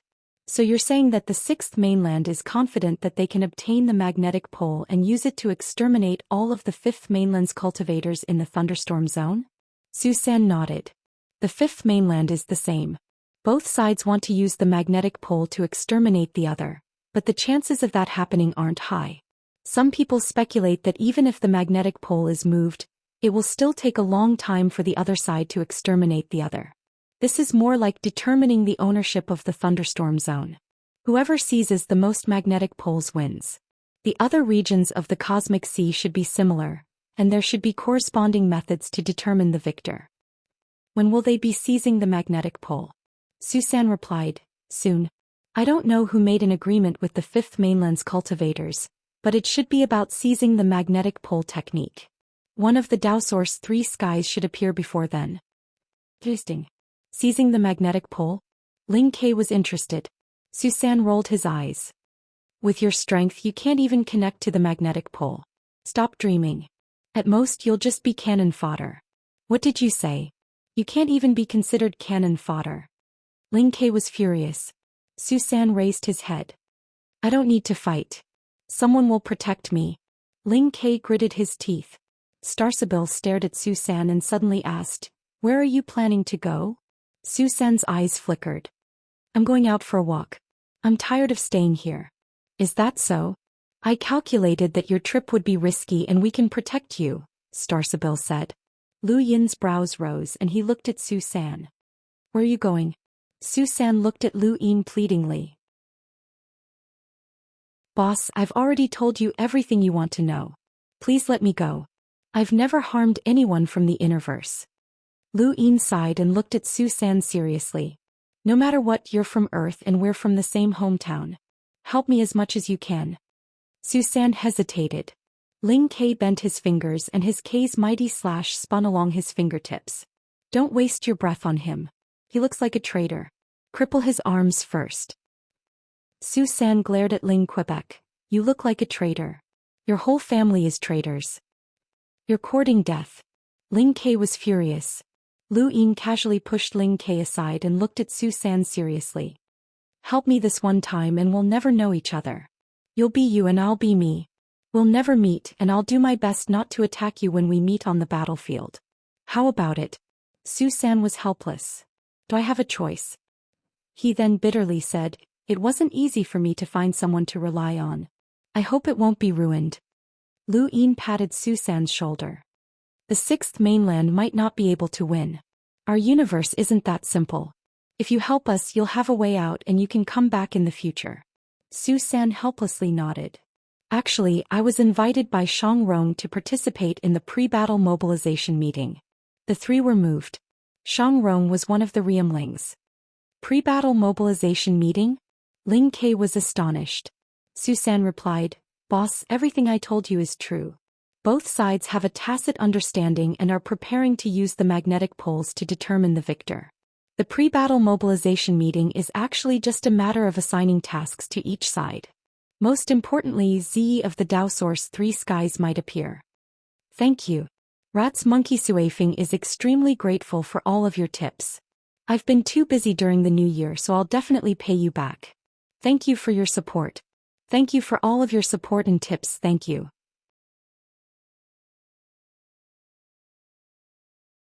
Chapter 967. After hearing Zhou Xian's words, Lu Yin and Starsabil looked at each other in shock. Ling Ke was infuriated. You bastard. Didn't you just say that you don't know when the three skies will appear? Zhou Xian rolled his eyes. Maybe he doesn't understand? Lu Yin asked in a low voice. Will Xiangrong or Zi be the one to convene this pre-war mobilization meeting? Zhou Xian shook his head. I'm not sure, but it's most likely Zi. She's one of the Daoist's three skies, and it's said that she's most adept at strategizing rather than fighting. Lil Fragrance said that Zi has been obsessed with military formations ever since she was a child, and that she's fond of strategizing. She's also very talented in strategy, and this magnetic pole battle is very important, so it's not strange for her to appear here. Starsabil's gaze turned cold. You just said that you don't understand the Tao Source Three Skies. Lu Yin glared at Star Sibyl. Let her speak. Star Sibyl looked away. Zhou Xian swallowed his saliva. There are some things that can't be said too much. You can only understand. Cut the crap. You're saying that one of the Tao Source Three Skies, Zi, will appear and command the battle for the magnetic pole. She'll even personally participate, right? Zhou Xian rolled his eyes and carefully looked around. That's what you guessed. I didn't say anything. No one knew how powerful the Tao Source Three Skies were, but what was even more troublesome was that this woman was a strategist. Lu Yin had experienced firsthand how difficult it was to deal with a strategist. The Great Eastern Alliance had an obvious advantage over Armament Weave, and logically speaking, they should have been able to crush Armament Weave. However, Wei Rong had managed to drag things out for 2 years. Wang Wen was overseeing Iron Blood Weave, and he had become the #1 person in the Astral Beast domain who had to be killed. This was the might of a strategist. This kind of person was several times more powerful than those who only cultivated. They were also more difficult to deal with because they were too smart. Why did he run into people like this everywhere he went? Lu Yin felt helpless. Bring us to the pre-battle mobilization meeting, Star Sibyl said. Zhou Xian blinked. I've said everything that needs to be said. Star Sibyl looked at him. I don't want to repeat myself. We won't be discovered, right? Ling Ke asked uneasily. Star Sibyl's eyes flickered. Not at all. There will be quite a few people attending this meeting. As long as we don't attract too much attention, we won't be discovered. My divination results are very good. Lu Yin glanced at her from the corner of his eyes. Zhou Xian looked at Lu Yin pleadingly. Boss. Lu Yin looked at Star Sibyl, who replied, Starlight Island is surrounded on all sides, and it will be very difficult for us to escape. We'll have to participate in the pre-war mobilization meeting and the battle for the magnetic pole. That made sense. Lu Yin sighed and looked at Zhou Xian. One last favor. Help me to the end. Zhou Xian wanted to cry. His current life was not easy to come by and he had suffered a lot. If these 3 people were found out that he was the one who brought them in, he reckoned that Ancestor Ling Tong would skin him alive. He did not dare to do so. Ling Ke approached him and threatened him in a low voice. If you don't want to bring us along, we can go there ourselves. We can peel off the skin on your face and make a mask out of it. Zhou Xian was both angry and scared. Lu Yin had no other choice. The 6th mainland had left the younger generation on Starlight Island, and the older powerhouses would definitely be at the rear. It would be impossible for them to escape, and the front would be the front lines of the battle. Thus, it would be impossible for them to escape. Their only option was to join the battle for the magnetic pole. Besides, he also wanted to see how terrifying the so-called Tao Source Three Skies were. Actually, Lu Yin was not worried about the Tao Source Three Skies or the Realmlings. He could even fight against an imprinter, so no matter how powerful the Tao Source Three Skies were, they would not be able to surpass an imprinter. Faced with this threat, Zhou Xian had no other choice but to agree to bring the 3 of them to join the pre-war mobilization meeting. The pre-war mobilization meeting was just a euphemism, as it was actually a gathering of Starlight Island's younger elites. Youths were always competitive and had all sorts of conflicts of interest. Some wanted to show their faces in front of the Tao Source Three Skies, especially since one of the 3 Tao Source Three Skies was a woman. This made many people even more jealous. In order to prevent Zhou Xian from betraying them, Star Sibyl had given him a few tricks to ensure that Zhou Xian would not betray them. Zhou Xian had already accepted his fate, and even the 6th mainland's cultivators who had been knocked unconscious woke up. Zhou Xian easily took care of them and brought the 3 of them to another island outside of Starlight Island. Of the 3, Lu Yin and Ling Ke were nothing special. It was just that Star Sibyl was too beautiful and easily attracted attention. However, Star Sibyl's methods were strange. Lu Yin did not know what she had done, but her face was still the same, but it was no longer breathtakingly beautiful. At first glance, she did not seem very beautiful, and the more one looked at her, the more ordinary she seemed. Lu Yin was truly shocked by this woman's methods, and he was suddenly very curious about the Star Sibyl sect. If he had the time, he would definitely go and take a look. Divination was already very mysterious, and with the addition of all sorts of strange methods, the Star Sibyl sect was becoming more and more attractive to him. The only thing that worried the 3 of them was Yiya. The girl had pretended to be strong and naively lied about waiting for her parents to return. Her naivety was pitiful, Regardless of whether it was Lu Yin, Ling Ke or Starsabil, they all decided that if possible, they would come back and take the girl away. Living alone on Starlight Island, even if she had to rely on her parents' wealth to survive, was still very lonely. The difficulties she would face were unimaginable. The surface of the sea was very calm and cultivators passed by from time to time. When they saw Zhou Xian, they bowed respectfully. Up until now, most of the Sixth Mainland's cultivators had been in the ruins of the Daoist sect or at the border warfront. Those who had been able to exchange blows with him had been at Autumn Frost Qing's level. Thus, the cultivators that Lu Yin had seen were all considered to be in the upper echelons of the Sixth Mainland. However, on this mainland most of the cultivators were still at the bottom. The group walked along the surface of the sea, and every cultivator that they encountered bowed to Zhou Xian.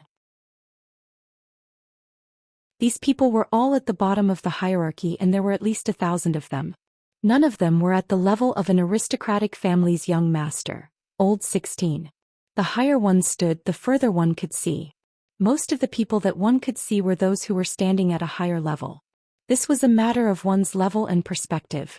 Lu Yin stood behind the palanquin with Ling Ke and Starsabil beside him. The old enlighter who had been protecting Zhou Xian glanced at them from time to time, but he did not say anything. Zhou Xian had already dealt with the old man. Old 16 was still flattering Zhou Xian, but Zhou Xian was no longer as happy as he had been before. This made Old 16 very confused. Although Old 16 was ranked 16th in the Lingtong clan, he was definitely not weak. He was not much weaker than the Lingtong clan's young matriarch and could be considered an elite among elites. In terms of strength, he could be ranked at the very top of the Innerverse top 100 rankings. He had his own pride, just like how he had been slapped on the surface of the sea. However, he wanted to improve himself, which was why he had been so humble. Thunder crackled in the sky and Zhou Xian was annoyed by it. Lu Yin and the other two behind him were also irritating him, so he decided to just bury himself. Old 16 was bewildered as he did not know what was wrong with this guy. Not too far away from Zhou Xian's group, two strange figures slowly walked along the surface of the sea. No matter how one looked at them, one could see how strange they were. One was fat and the other was thin. The thin one looked like the fat one's arm. Many people around them saw these two and some were either afraid or amused. However, no one spoke up and some even showed disgusted expressions. The thunder in the sky is too loud and it's a little scary. Fat bro, are you scared? No, we're not even afraid of the Riemlings, so why would we be afraid of mere thunder? Skinny bro, are you scared? A little. Actually, I'm a little scared too. Fat bro, you have to protect me. Don't worry, skinny bro. We'll be brothers forever and fat bro will be your shield. Thank you, fat bro. Right, fat bro, you've gotten fatter recently. Really? Thank you, skinny bro. Actually, you've gotten thinner as well. Really? Thank you, fat bro. We're brothers. Brothers forever. As the fat and thin duo approached, Zhou Xian's group overheard their conversation. Lu Yin had a strange look on his face. What was going on? Zhou Xian looked up and saw the fat and thin duo. He rolled his eyes. The blue transformation idiots. Ling Ke moved closer to Lu Yin's ear. These two look like idiots, but I think the thin one looks a lot like Mu Rong. Lu Yin glanced at him. You have a lot of resentment towards Mu Rong. Ling Ke sneered, but he did not say anything else. He would never forget the grudge he had with the support group. Hey fat bro, look. Isn't that perverted Sue? The voices in the distance grew louder, as if they were afraid that Zhou Xian's group would not hear them. Yeah, perverted Sue is here as well. Zhou Xian was furious. Blue transformation idiots, I didn't do anything to offend you. Fat bro, perverted Sue has spoken and he looks even more perverted. Skinny bro, we can't insult others. They're already so perverted, so let's not add more scars to their hearts. Come apologize. Sorry, perverted Sue. We shouldn't have spoken the truth. Yeah, perverted Sue. Speaking the truth is our weakness and we'll change it. Actually, you don't look that perverted. You're just a little awkward. Fat bro, you're being so reserved. Does he even understand? Maybe he really doesn't understand. He looks like this, but his IQ isn't that high either. The group watched the fat and thin duo leave with a strange look on their faces. The duo had been talking the entire time, and they had not given anyone a chance to interrupt. Even Zhou Xian couldn't retort. Ling Ke looked at their backs with admiration, and he thought back to the sixth mainland's cultivator that he had once threatened to kill. That was his glory, but unfortunately he had never been able to do it again.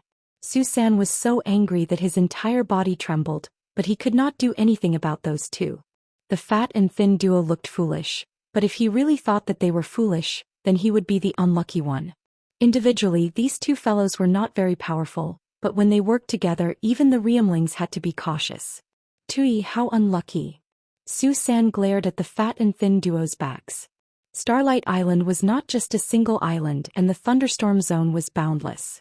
There were dozens of islands around Starlight Island, and the mobilization meeting was being held on one of these islands. The closer they got to the island, the more people there were, and all of them were youths. Many of them greeted Zhou Xian, and it was obvious that their statuses were not low. Although it was impossible to determine the strength of these people based on their rune lines, the sixth mainland's cultivators had a clear hierarchy. The stronger a power, the higher their status. Or rather, the higher their status, the more powerful they were. This was because a large portion of these cultivators' strength came from their imprints. The stronger their imprint, the more powerful they were, and the strength of an imprint represented the power they belonged to. Because Zhou Xian was leading the way, no one checked their identities and they were able to smoothly sneak in. As for the people protecting Zhou Xian, they remained outside the island.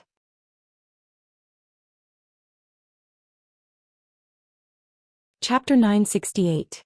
16th naturally had the right to enter as well, and he looked at the trio strangely.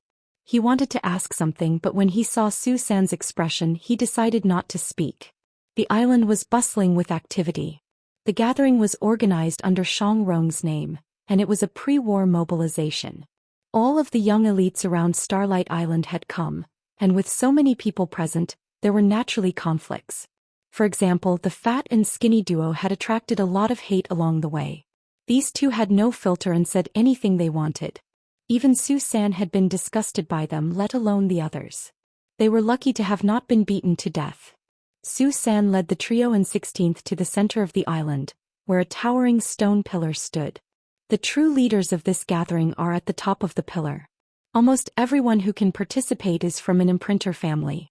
You don't have to worry about the passers-by, Zhou Xian announced loudly as he led the way. Many people had been angered by the blue hero duo, and now that Zhou Xian was here, their faces turned purple with anger. 16th hurriedly flattered him, not forgetting to mock the people around him. Lu Yin was impressed that this guy hadn't been beaten to death yet, and that fat and skinny duo still existed. Little Xianxia. Zhou Xian's sudden shout startled the group. Many people around him were startled by his sudden outburst. Further away, a group of people walked out from a corner. The one at the front was a petite girl with a sweet smile. Many youths had gathered around her, and from their auras, they could tell that they were from large families. These people had been walking well, but when Zhou Xian shouted, the girl's expression turned ugly. The youths around her all looked over in shock. Zhou Xian ran over with a flattering smile on his face. He came to the woman's side and said, "Little Xianxia, where have you been all this time? I've been looking for you." The girl's expression turned ugly and she gently replied, "I went for a stroll." "Stroll?" Zhou Xian shouted again. "Do you know how dangerous it is? There are enemies everywhere and there's even a bunch of little Xianxia looking to curry favor. It's very dangerous for you to go out like this. Little Xianxia, promise me that you won't leave on your own in the future. You know?" Zhou Xian's spittle flew everywhere and many people looked over. The girl's expression turned ugly, but she couldn't do anything. The people around her were helpless as well, but they seemed to be used to it. Lu Yin and the others walked over and stood quietly to the side, watching Zhou Xian speak as if they were his lackeys. After a while, Zhou Xian finally finished, "Little Xianxia, let's go to the party together." The woman didn't say a word. She silently walked in front of Zhou Xian. Zhou Xian licked his lips and continued to speak.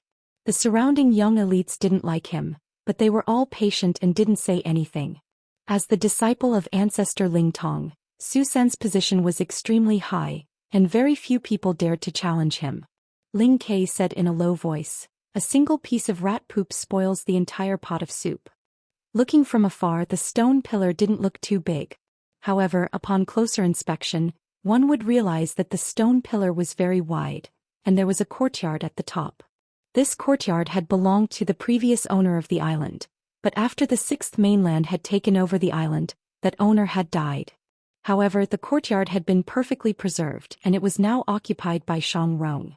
Lu Yin and the rest followed Zhou Xian to the top of the stone pillar, but Zhou Xian ran off to pester the girl, completely ignoring them. The courtyard was very large and was filled with exquisite delicacies and fine wine. There were also many attendants walking around. The cultivators were all looking for people to talk to. It was just like a cocktail party. The 16th brother was determined to follow Zhou Xian and kept following him. No one knew where Starsibyl had gone. Ling Kei's eyes were shining, but no one knew what he was doing. Lu Yin had nothing to do, so he simply ate. He was still very interested in food. He remembered that Silver's dream had been to become a gourmet, but he didn't know where that guy had gone or if he was dead.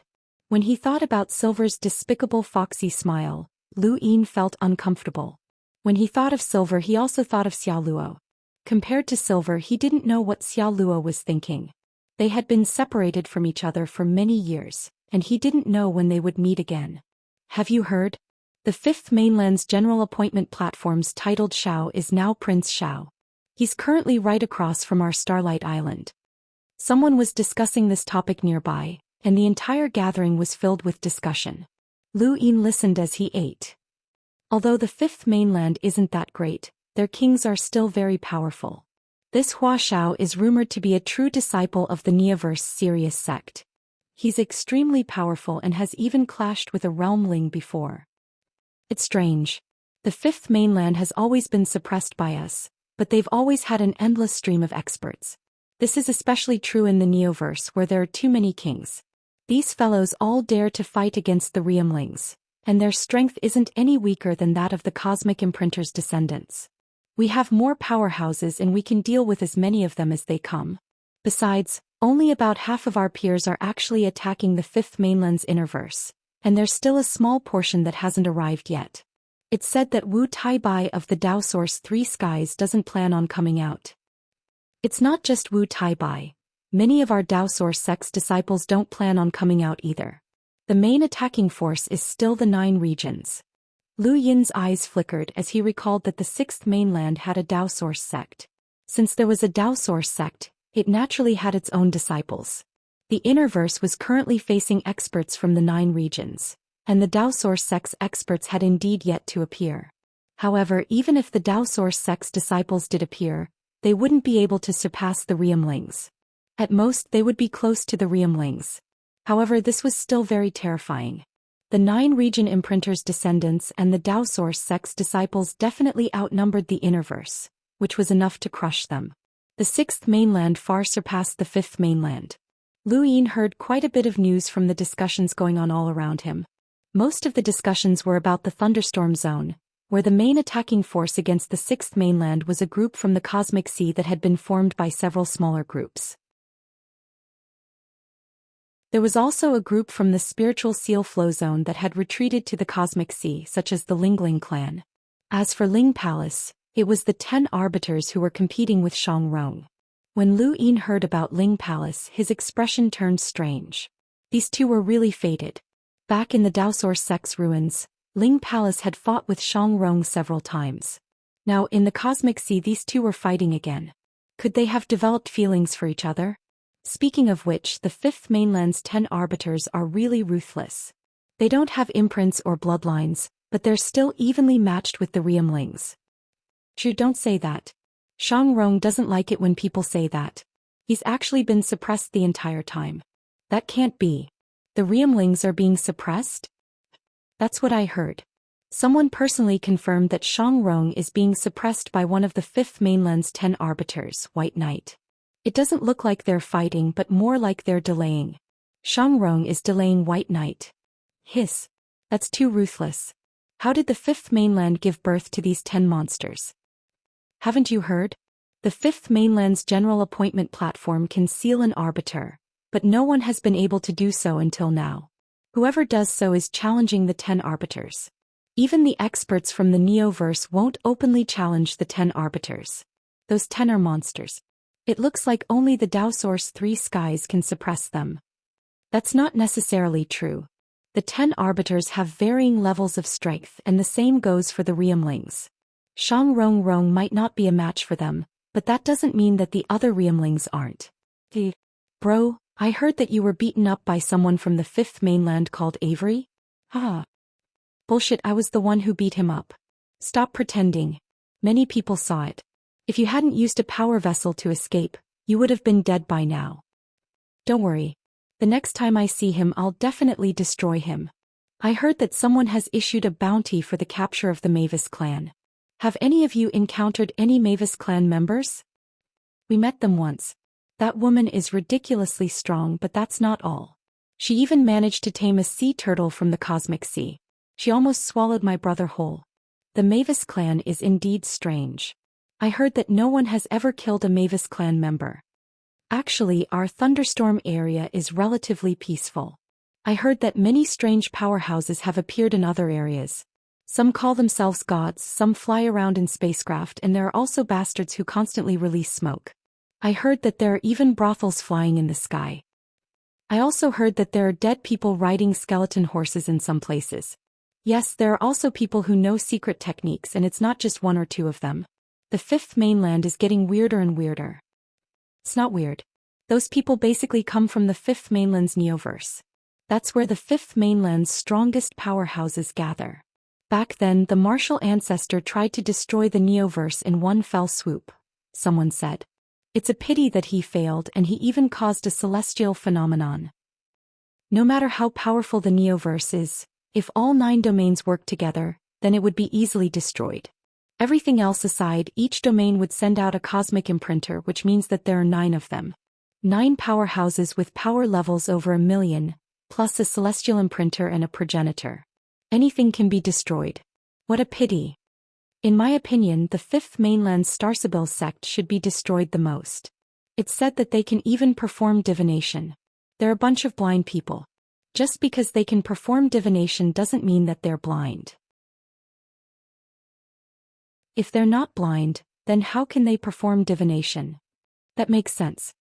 Lu Yin took a sip of his drink.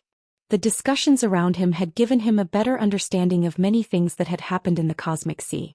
Even he found it strange, let alone the people from the 6th mainland. There were spacecraft that crashed into people who called themselves gods, bastards that released smoke, brothels that could fly, and even blind people who could perform divination. It was a mess. But overall, the situation did not sound too bad. Lu Yin had no idea what exactly existed in the neoverse. Right, he could ask Starsibyl. As he thought about it, Lu Yin searched for Starsibyl but did not find her. If she did not want to be discovered, then not many people would be able to find her. Lu Yin did not find Starsibyl, but he did find Ling Ke, who was baring his teeth at someone else. Lu Yin felt a headache coming on. Zhou Xian hurriedly went over and did his best to drag Ling Ke back. Are you trying to kill me? Zhou Xian barked. Ling Ke rolled his eyes. Women. Whoever has the ability can chase them. Who's that guy? He actually dares to steal the woman I'm interested in. His father is an imprinter, Zhou Xian said viciously. Ling Ke pursed his lips. An imprinter was an emissary. He helplessly said, it'll probably take a long time before my dream of reorganizing the support group can be realized. Lu Yin casually picked up a plate of food and was about to continue eating when he glanced outside. He quickly turned around and lowered his head.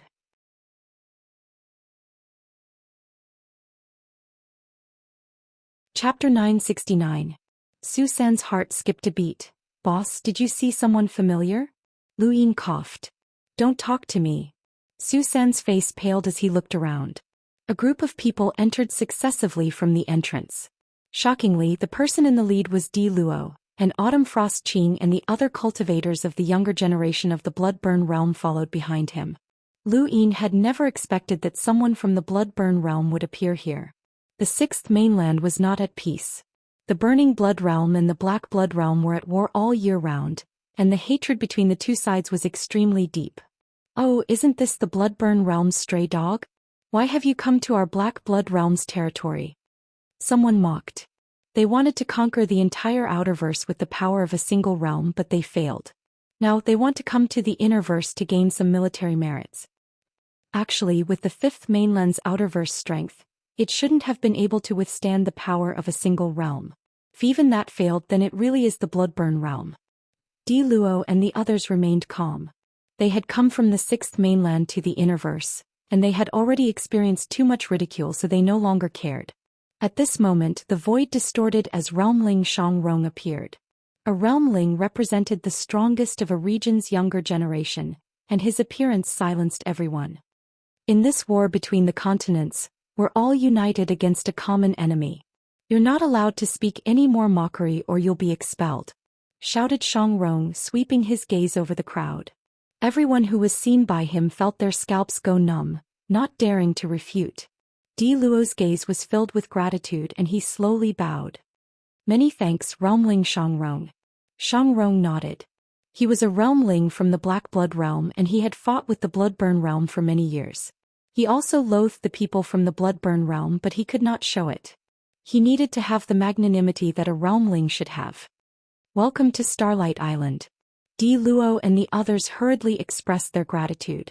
The arrival of Di Luo and the others caused the surrounding atmosphere to change. Although because of Xiangrong's suppression, no one dared to mock them anymore, but the way they looked at them was not right. He did his best to avoid being recognized by Autumn Frost Qing. Casually holding a plate of delicacies, his other hand also pressed onto it. It was a very fat hand coming from a big fatty. It was the fatty of the Xian transformation duo. The fatty looked at Lu Yin and Lu Yin looked back at him. Then he subconsciously loosened his grip. The fatty accepted the food and looked at Lu Yin approvingly. You're very polite, fat bro likes it. Lu Yin shuddered. Behind the fat man, the skinny man appeared. Fat bro, this brother is very polite. We should let him have the food. Look at how skinny he is. The fatty sized him up and passed him a plate. Eat, you must have been hungry for a long time. Lu Yin didn't want to get tangled up with him, as the two of them would attract too much attention. He casually took the items and turned to leave. The fatty was dissatisfied. Brother Skinny, look at the quality of people these days. They don't even say thank you. That's right, fat bro. I don't know where the virtues of the ancient legends have gone. We have to learn from this person. We can't be as uncultured as him. Well said, brother Skinny. You seem to have lost weight again. Is that so, fat bro? Actually, you've gotten fatter too. Ah, thank you for the compliment. That's the truth. Thank you for your praise. Their unbridled laughter attracted many people's attention. They vaguely heard the words Xian transformation duo. Lu Yin quickened his pace and left. In the distance, Autumn Frost Qing glanced over at Lu Yin and saw the Xian transformation duo. He then looked at Lu Yin, but Lu Yin's back was facing him so he couldn't see him clearly. He only felt that Lu Yin looked familiar, but he didn't pay much attention to him. Lu Yin walked away from the Xian transformation duo and heaved a sigh of relief. It would have been a shame if he had been exposed by this strange duo. Xiangrong appeared and countless people surrounded him. He did his best to show off his status as an elite. Su San also moved over and Lu Yin glanced at him. How wretched. Lu Yin wasn't the only one thinking this. When Xiangrong and the rest saw Su San move over, their expressions turned ugly. He had dragged down the entire group by himself. However, in front of Su San, Xiangrong had to show his magnanimity. Not only was Su San the only disciple of ancestor Ling Tong, but he was also the flag that the sixth mainland was using to recruit the fifth mainland. From the sixth mainland's perspective, if they could accept someone like Su San, who wouldn't they accept? This was the mindset that they wanted to impart to the fifth mainland. The more carefree Su San was, the more people from the fifth mainland would be willing to surrender. Xiangrong forced a smile. Su San, come and get to know everyone. Su San hurriedly flashed a flattering smile and began to frantically flatter Xiangrong. Those who could surround Xiangrong were not ordinary people, and even the weakest of them were direct descendants of imprinter families. Some of them were even descendants of cosmic imprinter families, so it was not shameful to flatter them. Everyone had their own way of surviving. Lu Yin sighed inwardly as he watched Su San trying his best to fit into Xiangrong's circle. However, he did not look down on Su San. Su San just wanted to live a better life, and if the fifth mainland could not give him that, then he would rely on the sixth mainland. Others might think that he was a traitor, but who wasn't selfish? As long as he did not think of a way to slaughter the people of the fifth mainland, no one had the right to criticize him. He was just trying to live a better life. Lu Yin avoided Autumn Frost Qing and the others from the Bloodburn realm and walked around the gathering. He saw quite a few people and heard quite a few things. Not long after, Shang Rong asked everyone to quiet down as if he was waiting for something. Soon after, a man with a solemn expression walked in from the entrance, his entire body exuding a powerful aura. His appearance caused quite a few people to cry out in surprise. It's Dachi Nu, Ziyi's servant from the Dao Source Three Skies. Lu Yin's eyes lit up. The Dao Source Three Skies have arrived? When Dachi Nu appeared, Shang Rong immediately went to greet him. As a realmling, he was not supposed to greet a servant, but Dachi Nu was different.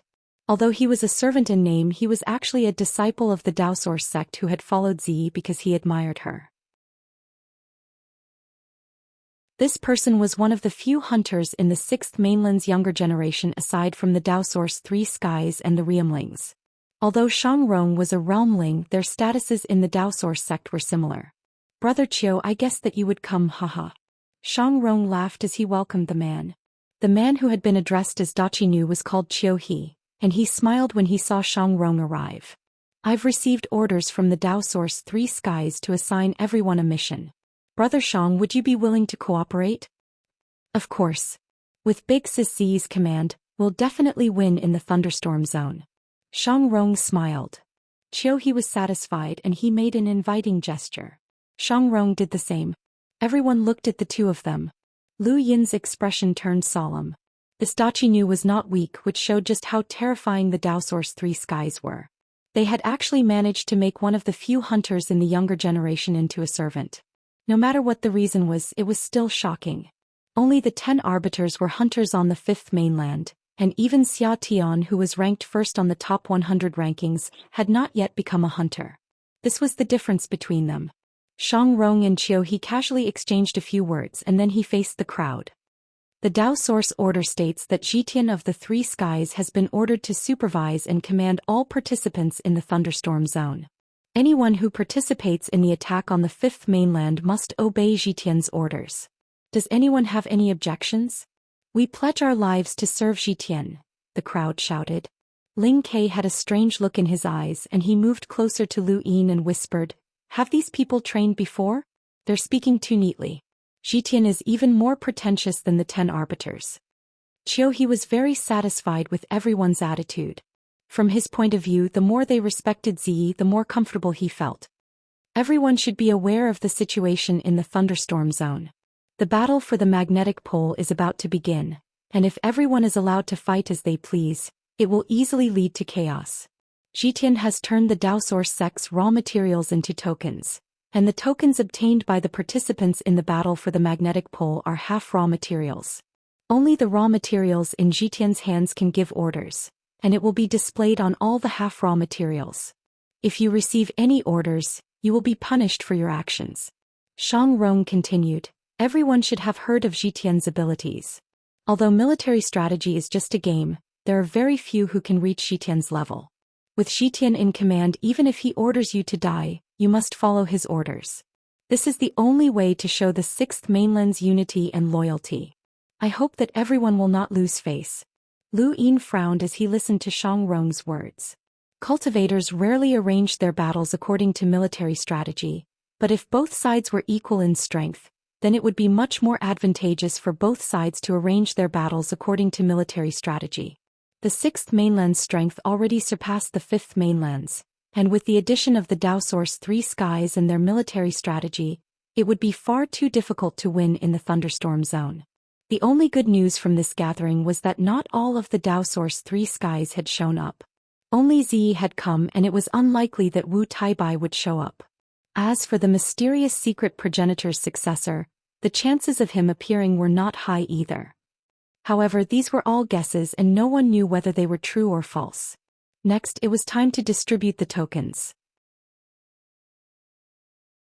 Everyone present was a true expert of the thunderstorm zone's younger generation, and Chiu He had brought dozens of half-life origin tokens for Shang Rong to distribute. Realmlings would definitely receive tokens, and people like He Xiang, Di Luo and Autumn Frost Qing also received tokens. Even the Blue Transformation duo received tokens and 16th received 2. Almost every direct descendant of an imprinter's family received a token, and these people were the top experts of the Thunderstorm Zone's younger generation. There were 5 magnetic poles and there were more than 5 teams competing for them. Some were in the open while others were in the dark. Lu Yin joined 16th's team under Zhou Xian's arrangements. 16th's team was in the open and they were competing for a magnetic pole. In reality, there was another team supporting them in the dark and there were experts hidden among them. Zhou Xian did not participate in the battle and no one allowed him to. With his strength, there was nothing else he could do aside from seeking death. Many people maliciously guessed that he could use this opportunity to annoy the 5th Mainland's people. 16th received 2 tokens and one of them could be given to an expert second only to himself and his team. At the same time, he could also receive Ziyi's orders to prevent the token from being lost. As for the second token, Zhou Xian asked for it and gave it to Lu Yin. Lu Yin accepted the token and was very surprised. Half-life origin was said to be a material unique to the 6th Mainland's Daoist sect. No, this material was called half-life origin, and only immature materials were called half-life origin. Hold on, Lu Yin suddenly looked up. Since immature materials were called half-life origin, then if he used his die to upgrade it every 3 days, would he be able to upgrade it to a half-life origin material? Did that mean that he would have the same authority as Ziyi and would be able to give orders to anyone who held a token made of half-life origin material? This idea tempted him.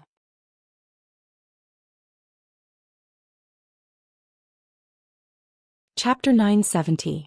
The rest of the gathering was a complete waste of energy. Everyone went their separate ways and Lu Yin did his best to avoid the people from the Bloodburn realm. Zhou Xian could not fit into Shang Rong's circle so he could only pester Xiang. 16th followed Zhou Xian as he was determined to curry favor with Zhou Xian. Although ancestor Ling Tong was a world imprinter, he had only cultivated for a short period of time. In a few more years, it was very likely that he would become a universe imprinter. Zhou Xian was ancestor Ling Tong's only disciple, and his status had risen greatly. No matter how weak he was, his status would not be any lower than a Riemling's. 16th felt that he had to curry favor with such a person. After half a day, the gathering finally ended. Lu Yin impatiently left, but Zhou Xian could not bear to leave Xiang, who quickly ran away in fear. There are at least 10 million cultivators from the 6th Mainland participating in the struggle for the magnetic pole. The team we joined should have at least a few 100,000 people or even 1 million. It's a small number in the cosmic sea, but the number is actually quite exaggerated. No matter how strong you are, you can still die if you're not careful, Ling Ke said solemnly as he returned to Zhou Xian's residence. Starsabil looked outside. She had barely spoken since entering the gathering. Just follow at the back and find a chance to slip away. There are so many people here so no one will care about you, Zhou Xian said. Ling Ke did not have the time to talk nonsense with Zhou Xian. He had always been fighting guerrilla warfare in the Innerverse, and it was rare for him to encounter such a large-scale battle. Elsewhere, Lu Yin was alone in his room. He looked up and saw his die appear. He tapped it and it slowly spun until it finally stopped at possession.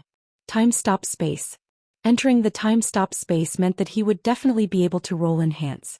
Lu Yin was not in a hurry as he had plenty of money. If not for the fact that he was afraid of being too lonely, he could even cultivate in the time-stop space until the end of time. Actually, he had only been cultivating for close to 10 years. But if he added in the time-stop space, it would be a different story. It would take him at least 13 or even 14 years. In the time-stop space, he would rest for 10 days after rolling the die. After 30 days, he finally rolled 3 pips. He placed the half-life origin token on the upper screen and casually tossed out tens of thousands of star essence. The half-life origin token immediately fell to the ground, and its color changed as it became darker. It also felt different. He had spent over 1,000 star essence. The material was not bad as it was equivalent to a piece of void thunderbeast flesh. After upgrading the half-life origin token, the next step was to give it a try. However, now that he had obtained 3 days, he could not waste it. There doesn't seem to be anything worth upgrading. Right, Heavenly Flame Stones. He threw the Heavenly Flame Stone onto the upper light screen. This thing should be the source of the Heavenly Flame Dojo's Fire Dragon's power. He wondered if it could be upgraded. Reality proved that the Heaven Flame Stone could be upgraded, as the star essence that had been placed on the upper light screen had disappeared. The disappearance of the star essence meant that it could be upgraded, but it did not seem to have dropped much. He thought about it for a moment and then continued to toss star essence into the upper screen. 10,000, 20,000, 100,000, 200,000. As more and more star essence was consumed, the Heaven Flame Stone's power gradually decreased. Finally, it leveled up once and the entire stone became different. A faint roar could be heard from it. Lu Yin looked at the upper light screen and smiled bitterly. A single upgrade had cost him 2 million star essence, which was too much. However, it was understandable.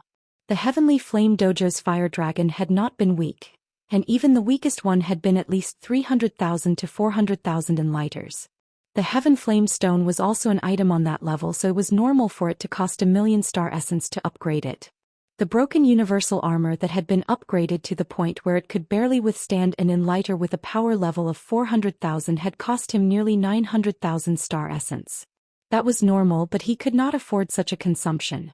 If he did not have a few dozen million star essence on him, then it would be best not to upgrade it. As he thought about it, he took out the Giant Emperor's third eye and tried it out, but it was useless. It was the Giant Emperor's eye, so it could not be upgraded. Then what about the spring water? He also tried it out and it was useful. The spring water could allow his eyes to see more clearly, and he continued to toss star essence into it. Now that he had money, he might as well upgrade it to the best of his abilities. After 14 tries, the spring water completely changed. It no longer looked like spring water but rather a mixture of energy. He had already used up about 560,000 star essence. Could this thing still be used? Lu Yin was not sure, but he decided to find someone to test it out. He still had 7,140,000 star essence on him, which was a lot compared to before. However, when he thought about the dozens of mountain ranges that had been filled with star essence, his heart ached. If he had been given a little more time, even if it was just a few seconds, he would have been able to double his wealth. What a pity. The scene in front of him changed and Lu Yin appeared in a room. Only a second had passed in the real world. From Star Sibyl and the others' point of view, Lu Yin had only entered the room for a moment before exiting, so they did not think much of it. "Susan, let me take a look at your command token," Lu Yin said. Before returning, he had asked Susan to bring over 16th's other command token. Susan took it out. Lu Yin tested it and words suddenly appeared on the token in Susan's hand. "Hello." When they saw this, Star Sibyl and the others' expressions changed. Susan was shocked. "Ji Tian gave me an order." Lu Yin's lips curled up, but he did not say anything. He had succeeded. Star Sibyl immediately looked at Lu Yin. Ling Ke did the same, as they were not stupid. Only Susan stared at the command token in a daze. He felt the token in his hand heat up because Jitian's words were written on it. Jitian was actually greeting him. Those were the Daoist's 3 skies. Even with Susan's current status, it was impossible for him to even meet one of them, let alone receive a greeting from one of them. This was something that he could not even dream of. Actually, he could tell that Lu Yin had asked him to take out the command token for no reason, which was very suspicious. However, Susan had been too excited and deep down he had hoped that it was Zi who had greeted him. He had not considered anything else. Star Sibyl looked at Lu Yin in astonishment. "How did you do that?" Lu Yin smiled. "I have raw materials. I just need to fuse them into the command token. Don't forget that I'm a lock breaker." What a coincidence. Ling Ke could not believe it. Lu Yin took out the broken sword that he had unlocked on planet Hydratink. Raw materials are softer than half-raw materials, so they're easier to fuse into the command token. Raw materials were unique to the 6th mainland's Daoist sect, and the outside world did not recognize them. Star Sibyl's eyes flickered as she felt that this person was becoming more and more unfathomable. She could not even tell if he was lying or not, which was a very strange thing to her. Even without her divination abilities, she could easily tell if someone was lying or not. However, she could not tell if this person was lying, as he seemed to be shrouded in a layer of fog.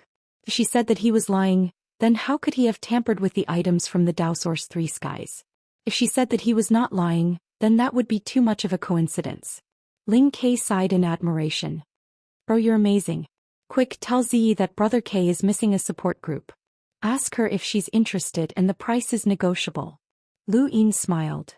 "Don't worry, I'll pass on your message to her before I leave." Ling Ke was stunned and then he laughed dryly. Actually, I was just joking. He did not want to be targeted by the Daoist three skies. Thunder rumbled in the sky, occasionally crashing down with loud booms. On the surface of the sea, an endless line of cultivators headed in a certain direction. These cultivators were led by 16, who was a cruiser and a descendant of the Lingtong clan. His status was extremely high, and no one had any objections to him leading a group. There were nearly 800,000 people in the group and they formed a dense mass. Most of them had not reached the realm of space exploring, but even so there were still many who had. The cosmic sea's weather was unpredictable, and the thunderstorm zone was not just filled with lightning. Occasionally, spatial cracks would explode, which made many people's scalps go numb. Lu Yin was in the middle of the group and they headed southeast. The magnetic pole that they were fighting over was in that direction. The closer they got to the magnetic pole, the more complicated the lightning in the sky became. Sometimes, large amounts of lightning would be attracted to bombard the void, and other times, it would be completely silent. It was very strange. 16's face was solemn as he led the way.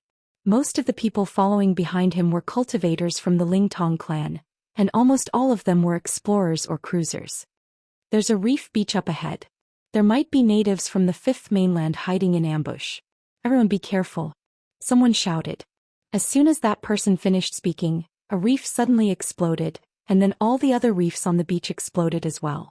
Each of the reefs had a power level of over 100,000, and the fifth mainland's cultivators were attacking from all directions, be it from the bottom of the sea or in the void. However, they were all in the periphery and no one dared to enter the sixth mainland's group. Their purpose was to stall for time. Since both sides were fighting over the magnetic pole, it was only natural that some people would fight over it while others would delay. The sixth mainland was doing the same.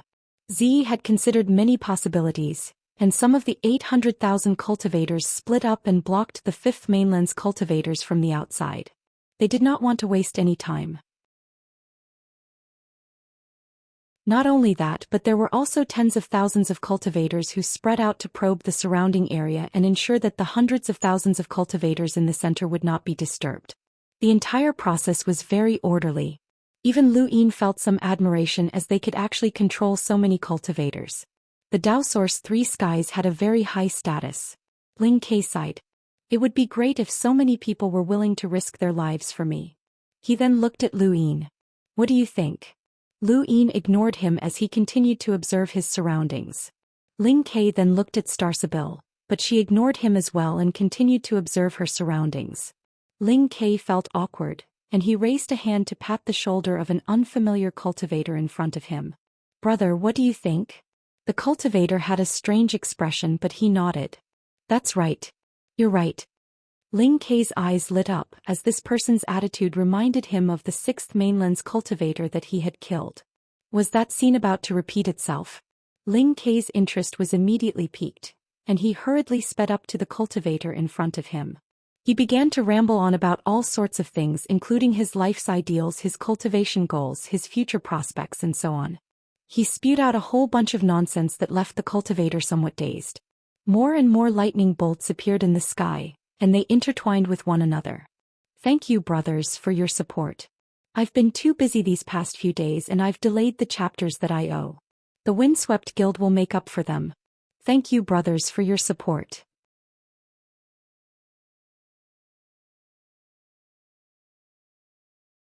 Chapter 971. What made them even more flustered was that these lightning bolts would suddenly disperse as if they were playing a game. Many people felt a chill run down their spines as they were afraid that they would suddenly crash down. There were nearly 800,000 cultivators, and more than 100,000 of them went to obstruct the fifth mainland's cultivators while the rest rushed towards the magnetic pole. In this battle, the sixth mainland definitely did not have the upper hand in terms of numbers.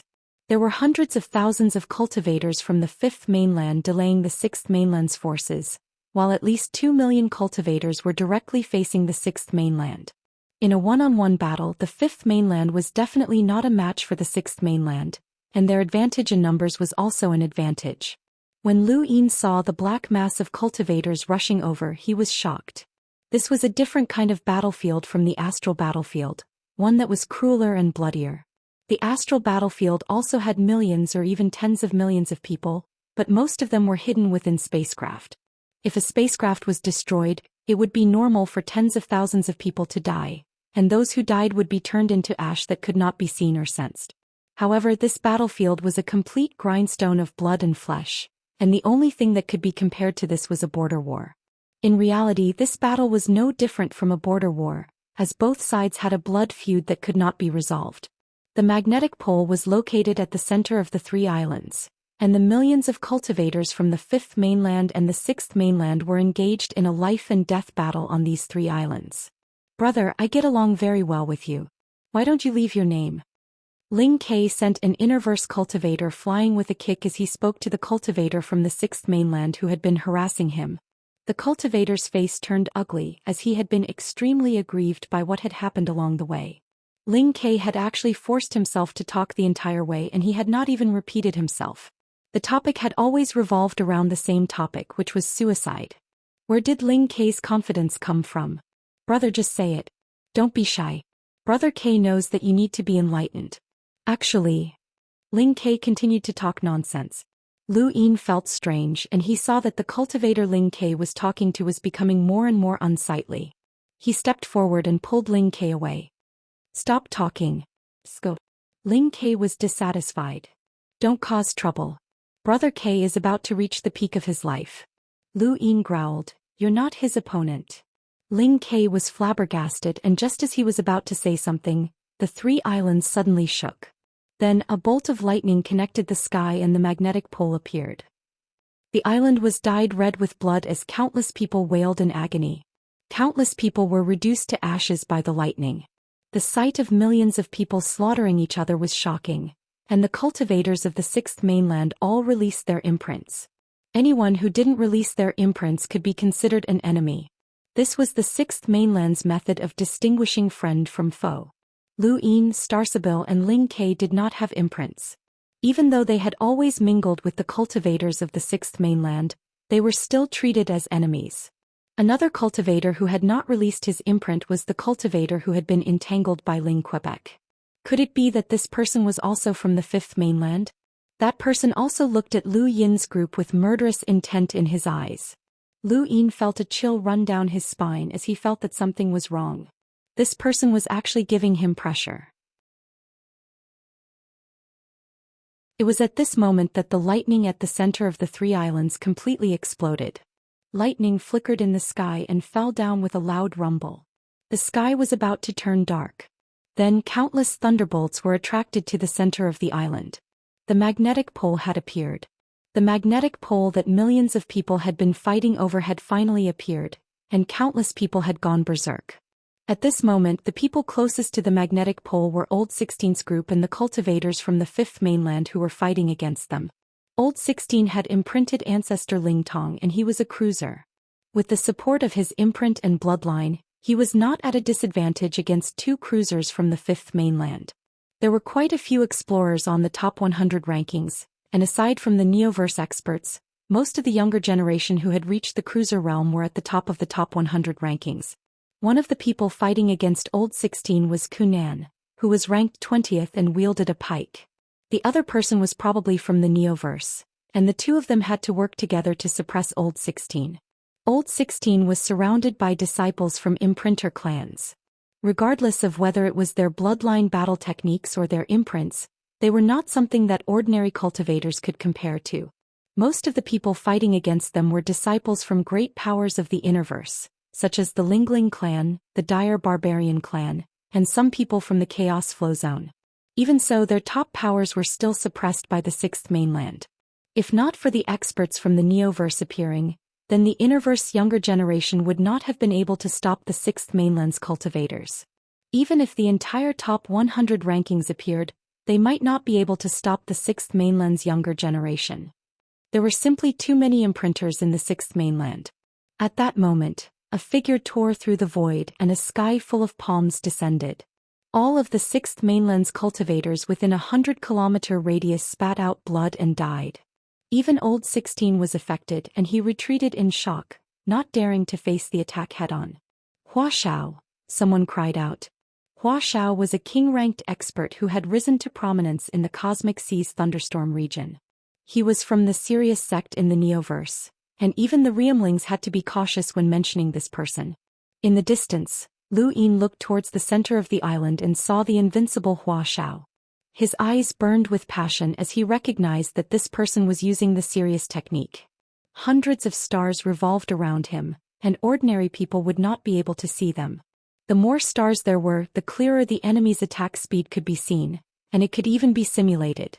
Lu Yin had simulated many battle techniques in the past, and he had also used the serious technique to secretly learn the Sky Beast Claw.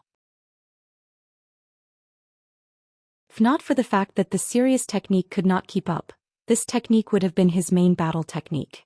Mr. Mu had given him the method to cultivate the serious technique up to 99 stars, but he had not given him any further instructions. Now Lu Yin had seen Hua Xiao and the terrifying might of hundreds of stars revolving around him. Hua Xiao had appeared and he had suppressed all of the Sixth Mainland's cultivators by himself. Even Old 16 did not dare to step forward. Hua Xiao cleared the area without any obstructions and then reached out to grab the magnetic pole. Suddenly, a furious roar shook the heavens and the earth as a malevolent mouth rose from the ground and expanded endlessly. Finally, it filled the sky and bit towards Hua Xiao. Hua Xiao's expression changed. Taoi Nan Yen Fei. He raised both arms and slowly raised his palms, gently waving them about. Finally, he turned into an afterimage as he slapped towards the malevolent mouth. Transforming Star's soft palm. The malevolent mouth was like a terrifying monster that covered the sky above the island. Everyone felt their scalps go numb as they were afraid that they would be swallowed whole. This was not a real mouth but rather a vortex. In the distance, Lu Yin and the other two stared blankly at the cultivator who was being held back by Ling Quebec. The malevolent mouth had been released by this person, and this person had instantly displayed a strength that shocked all of them. Star Sibyl immediately recognized him. "It's Nan Yanfei. Let's go." Ling Ke blinked as he had obviously heard of Nan Yanfei before. Nan Yanfei was the Blood Homage Realm's Realmling, one of the Sixth Mainland's 9 great powerhouses, second only to the Daoist's 3 skies. Had he just tried to trick Nan Yanfei into committing suicide? If he had succeeded, then he would have reached the pinnacle of his life. What a pity. Lu Yin had not expected Nan Yanfei to be in their group. This meant that the other group that was supposed to be providing support was not the main force that was going to snatch the magnetic pole. This group that seemed to be acting as bait was actually the main force, but in reality it was a fake. At the center of the island, Hua Zhao's hands danced as the malevolent mouth continuously shrank. He was not using any offensive battle techniques, but rather he was dissolving star energy. This was a lock-breaking technique. Everyone in the Sirius sect knew how to lock-break, and as one of the Sirius sect's true disciples, Hua Zhao's lock-breaking ability was extremely strong. He had long since reached the level of 5-star perceptive intermediate. The only reason he had not broken through to the boundless advanced level was because of other reasons, not because he was unwilling to do so. He had the power to lock-break a Realmling's battle technique. Lockbreakers' battle techniques were unique, and they could dispel star energy and fight above their own realms. Thus, lockbreakers were a powerful group and the Sirius sect was the ruler of this group. Even Nan Yanfei had not expected his battle technique to be unlocked. No matter how powerful it was, his star energy had been dispelled step by step and could not be used. Hua Zhao's lock-breaking of Nan Yanfei's battle technique gave the Fifth Mainland's cultivators great encouragement. Even if a Realmling appeared, they would still be able to resist. On the other hand, the Sixth Mainland's cultivators felt their hearts tremble. Realmlings were experts second only to the Daoist's 3 skies. If even a Realmling was blocked by someone other than one of the 10 arbiters, then this battle would be very dangerous. Hua Xiao, who was at the center of all this, was not feeling relaxed. Lightning flashed past him, illuminating his face. His expression was extremely solemn as he looked into the distance. Through the battlefield he saw a calm face. It was Nan Yanfei. Nan Yanfei did not seem to be feeling helpless because his battle technique had been dispelled. Instead, his eyes were filled with curiosity and excitement as well as a desire to battle. If a Realmling could be defeated so easily, then he would not be a Realmling as he was an existence that could rival the 10 arbiters. Even though Hua Xiao came from the Neoverse, he was still filled with apprehension towards the 10 arbiters. Those 10 monsters could not be differentiated by region. The magnetic pole was at the center of the island, and Hua Xiao was very close to it. With him around, no cultivator from the sixth mainland would dare to fight over it. However, Nan Yanfei's existence was a hurdle that he had to overcome. Otherwise, the magnetic pole would have nothing to do with him. Nan Yanfei's lips curled up, and he pulled out the leg of an unknown creature from his cosmic ring. He then took a bite out of it and ate it with relish. Hua Zhao's eyebrows rose and he suddenly charged towards the magnetic pole. Nan Yanfei casually waved his hand and tore through the void. When he reappeared, he was already not too far away from Hua Xiao. He swallowed the food in one gulp and then raised his right fist to smash at Hua Xiao. Hua Xiao danced with one hand, and afterimages appeared in Nan Yanfei's path of attack. The afterimages were shattered, but Hua Xiao was able to catch Nan Yanfei's fist. Serious sect. I've long since heard of you, Nan Yanfei said excitedly as he licked his lips. The skin on his fist hardened and hard spikes appeared on it. Hua Xiao felt a piercing pain in his hand and he immediately let go. Nan Yanfei took the opportunity to punch out again, this time even more ruthless than before.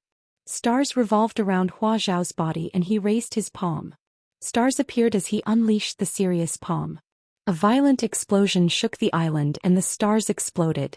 Nan Yanfei was pushed back 100 meters by the serious palm, and the entire island was split in two. The shock waves turned into a strong gale that swept out, and all the cultivators within 10,000 meters were pushed back. Some of them were even heavily injured by the exploding stars. In the distance, Lu Yin's eyes burned with passion. The serious palm had caused hundreds of stars to explode. It was indeed powerful. After pushing back Nan Yanfei, Hua Xiao did not stop. He raised his right palm again and it was also the serious palm. Stars descended and then exploded. Nan Yanfei snorted, and his figure flickered as he disappeared, attempting to use speed to avoid the serious palm. Lu Yi knew that Nan Yanfei was in for a bad time. The serious technique was not afraid of speed.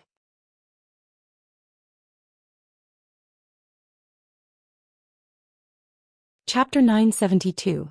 It was obvious that Nan Yanfei had never fought with anyone from the serious sect before. He was very fast, but in Hua Zhao's eyes he was no different from an ordinary cultivator. He could even clearly see the expression on Nan Yanfei's face.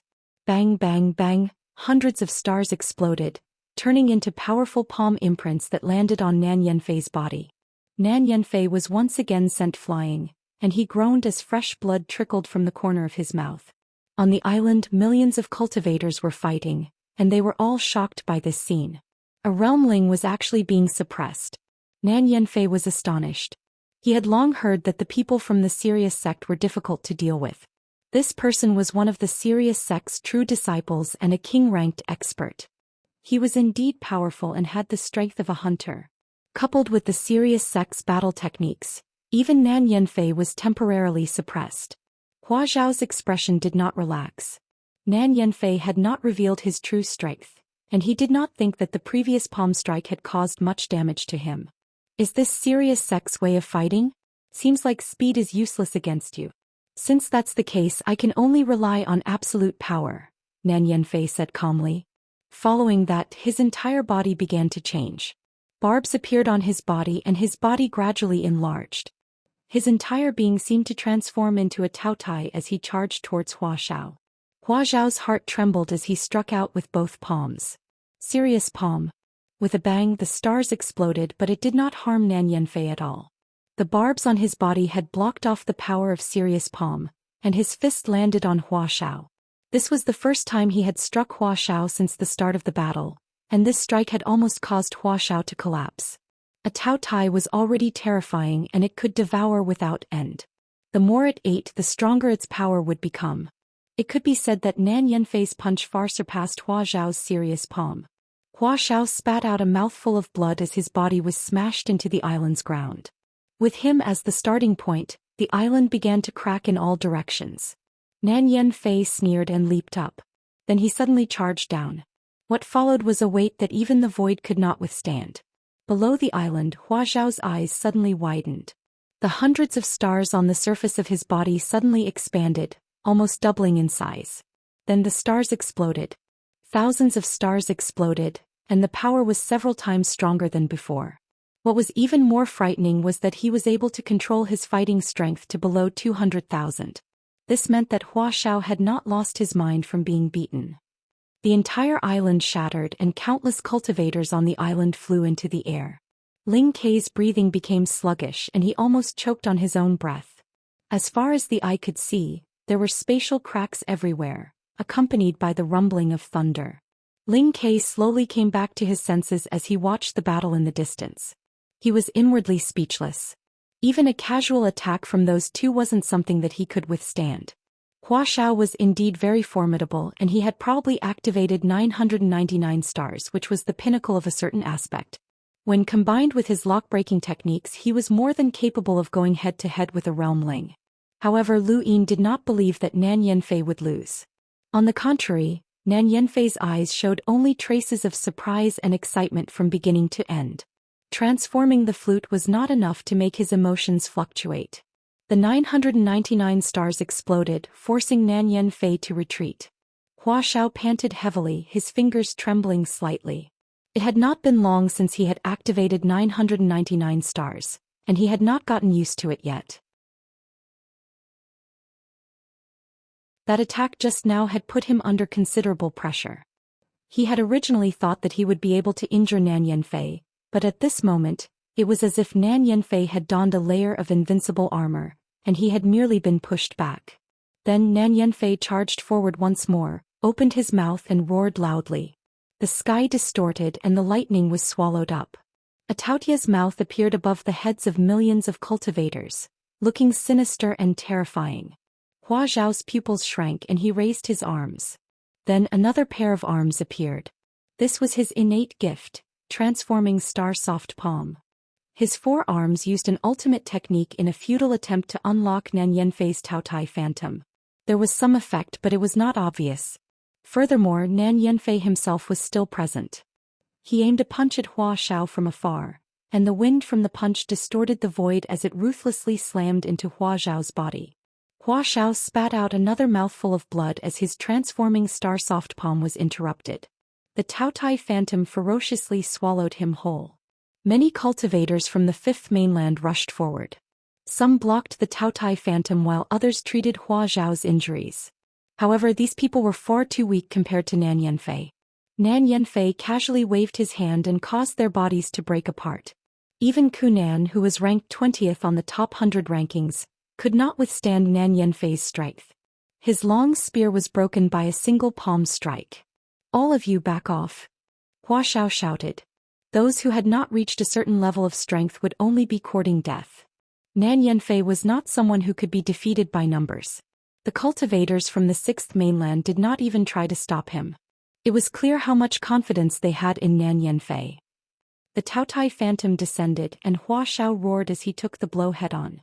The island trembled as the surrounding sea waters churned, forming a tsunami that spread into the distance. Countless people looked at Hua Xiao. He had taken a blow from Nan Yanfei and his body was covered in blood. He was severely injured and he looked battered and exhausted. Nan Yanfei approached him step by step, his huge body exerting a huge pressure. "A king-ranked martial artist. You have the right to fight with me. Unfortunately, you're not one of the 10 arbiters." As he spoke, he raised a hand and clenched his fist. Spatial cracks extended from his fingertips, and it was as if he was holding onto a part of the starry sky. He then pressed it towards Hua Xiao. Hua Xiao's eyes narrowed as he stared at Nan Yanfei's palm. 999 stars revolved around his body as he prepared to meet the attack head-on. At that moment, a cold light flashed in front of Nan Yanfei's eyes as his K's mighty slash slashed down. With a bang, sparks flew everywhere. In the distance, Ling Kei felt his scalp go numb. His K's mighty slash had not harmed Nan Yanfei at all. Nan Yanfei looked over and saw Ling Quebec. A cold, killing intent flashed in his eyes. He had tolerated this person for a long time. "You're courting death." Ling Kei's mouth fell open. "Sorry, I hit the wrong person. I'm with you." Nan Yanfei suddenly turned around as if he had sensed something. Behind him, Lu Yin appeared and condensed star energy in his palm. "Single Sunday," Nan Yanfei sneered. He had originally planned to use this palm to kill Hua Xiao, but he could not understand why these ants, who were merely cruisers, would dare to fight against him. Only king-ranked and 10 arbiters were qualified to fight against a realm ling. The ants in front of him did not even have the qualifications to make him look at them. The single sun and Nan Yanfei's palms collided. At that moment, Nan Yanfei's expression changed drastically. He could feel that the power in his palm, which had been enough to kill Hua Xiao, had been weakened. Following that, the single sun's scorching hot and valiant might exploded, transforming into an indescribable shockwave that swept towards Nan Yanfei. At that moment, Nan Yanfei felt as if the void itself was being suppressed, and his internal organs were being subjected to a powerful force. There was a boom and shockwave shot out in all directions. Nan Yanfei was sent flying through the air with a look of disbelief on his face. He had not revealed such an expression even when he had fought against Hua Xiao for so long. Lu Yin's impact had been too great, as Lu Yin was merely a cruiser. Nan Yanfei had never imagined that a cruiser would be able to fight against them, much less suppress his palm. Lu Yin's figure quickly appeared in front of Nan Yanfei and slammed down with his palm. Nan Yanfei's gaze turned cold as he forcefully stopped himself and swept out with his leg. There was a loud bang as the 100 stacks exploded. In addition to Lu Yin's enormous strength, Nan Yanfei was once again sent flying into the sea like a sandbag. Countless people were stunned. Where had this ferocious person come from? He was actually beating up Nan Yanfei. Hua Xiao was stunned as well. The older generation had withdrawn from the battlefield and the Realmlings were the strongest. Nan Yanfei was a realmling, and even Hua Xiao, a true disciple of the Sirius sect, was not his match. This person who had suddenly appeared was actually suppressing Nan Yanfei. Who was this person? Had he changed his appearance? It was not that Lu Yin was suppressing Nan Yanfei, but that Nan Yanfei had never fought against Lu Yin before. He had been stunned by the Ian Evolution True Scripture and the overlaying stacks technique, just as he had been when he had been injured by Hua Zhao's serious palm. More importantly, Nan Yanfei's Taotai bloodline gave him immense strength, and the more he ate, the more powerful he became. He was very confident in his own strength, but Lu Yin's strength was also indescribable. Regardless of whether it was the Ian Evolution True Scripture, the overlaying stacks technique or his physical strength, Nan Yanfei was unable to react in time. Even his right leg was fractured and he fell to the bottom of the ocean. The ice-cold seawater poured over him, instantly waking him up. What followed was boundless rage as he had actually been beaten into a daze by a cruiser. There was a whoosh as Nan Yanfei leapt out of the ocean. Lu Yin appeared in front of him once again, and he raised a hand that transformed it into a claw. The sky beast claw was accompanied by an ancient beast's roar as it slammed down at Nan Yanfei. Nan Yanfei casually tore apart the sky beast claw without saying a word. His heart was filled with anger and sullenness. Hua Xiao was a hunter and a king-ranked expert, so he was qualified to fight against Nan Yanfei. This person was just a cruiser, and if Nan Yanfei could not suppress him, then how could Nan Yanfei maintain his standing in the Sixth Mainland? Nan Yanfei punched towards Lu Yin, and this punch was filled with rage and venting. It was even more ferocious than the punch he had used to injure Hua Xiao, and it had reached the critical point of 200,000 power levels. This punch was not much weaker than an Enlighter's attack, as a Realmling's strength already surpassed that of an ordinary Enlighter. Lu Yin watched on helplessly as Nan Yanfei's punch approached him. Suddenly he pointed a finger at empty space and a moment later Hua Xiao appeared. Although he looked to be in a sorry state, he had consumed the Sirius sect's medicinal pills, and his injuries had healed considerably. He then used a serious palm to attack Nan Yanfei, but Nan Yanfei dodged in the same direction as Lu Yin's finger attack. The three of them seemed to have coordinated countless times, but in the end, Nan Yanfei was struck by Lu Yin's dream finger attack, and the tip of Lu Yin's finger caused Nan Yanfei's body to crack open.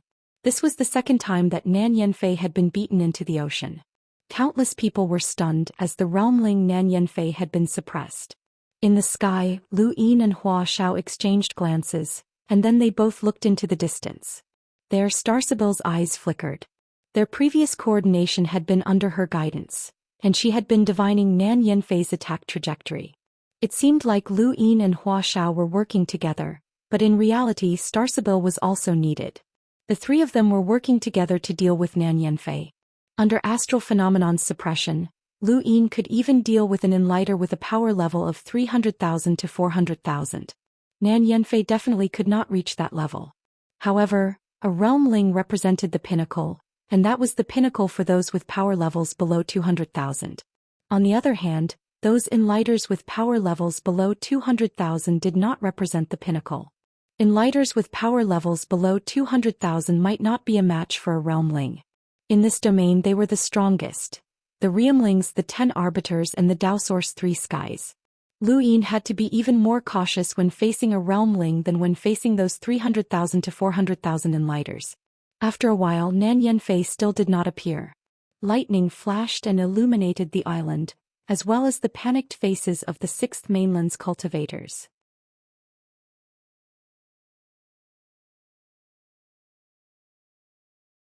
Chapter 973. Hua Xiao finally could not help but ask Lu Yin, "Who are you?"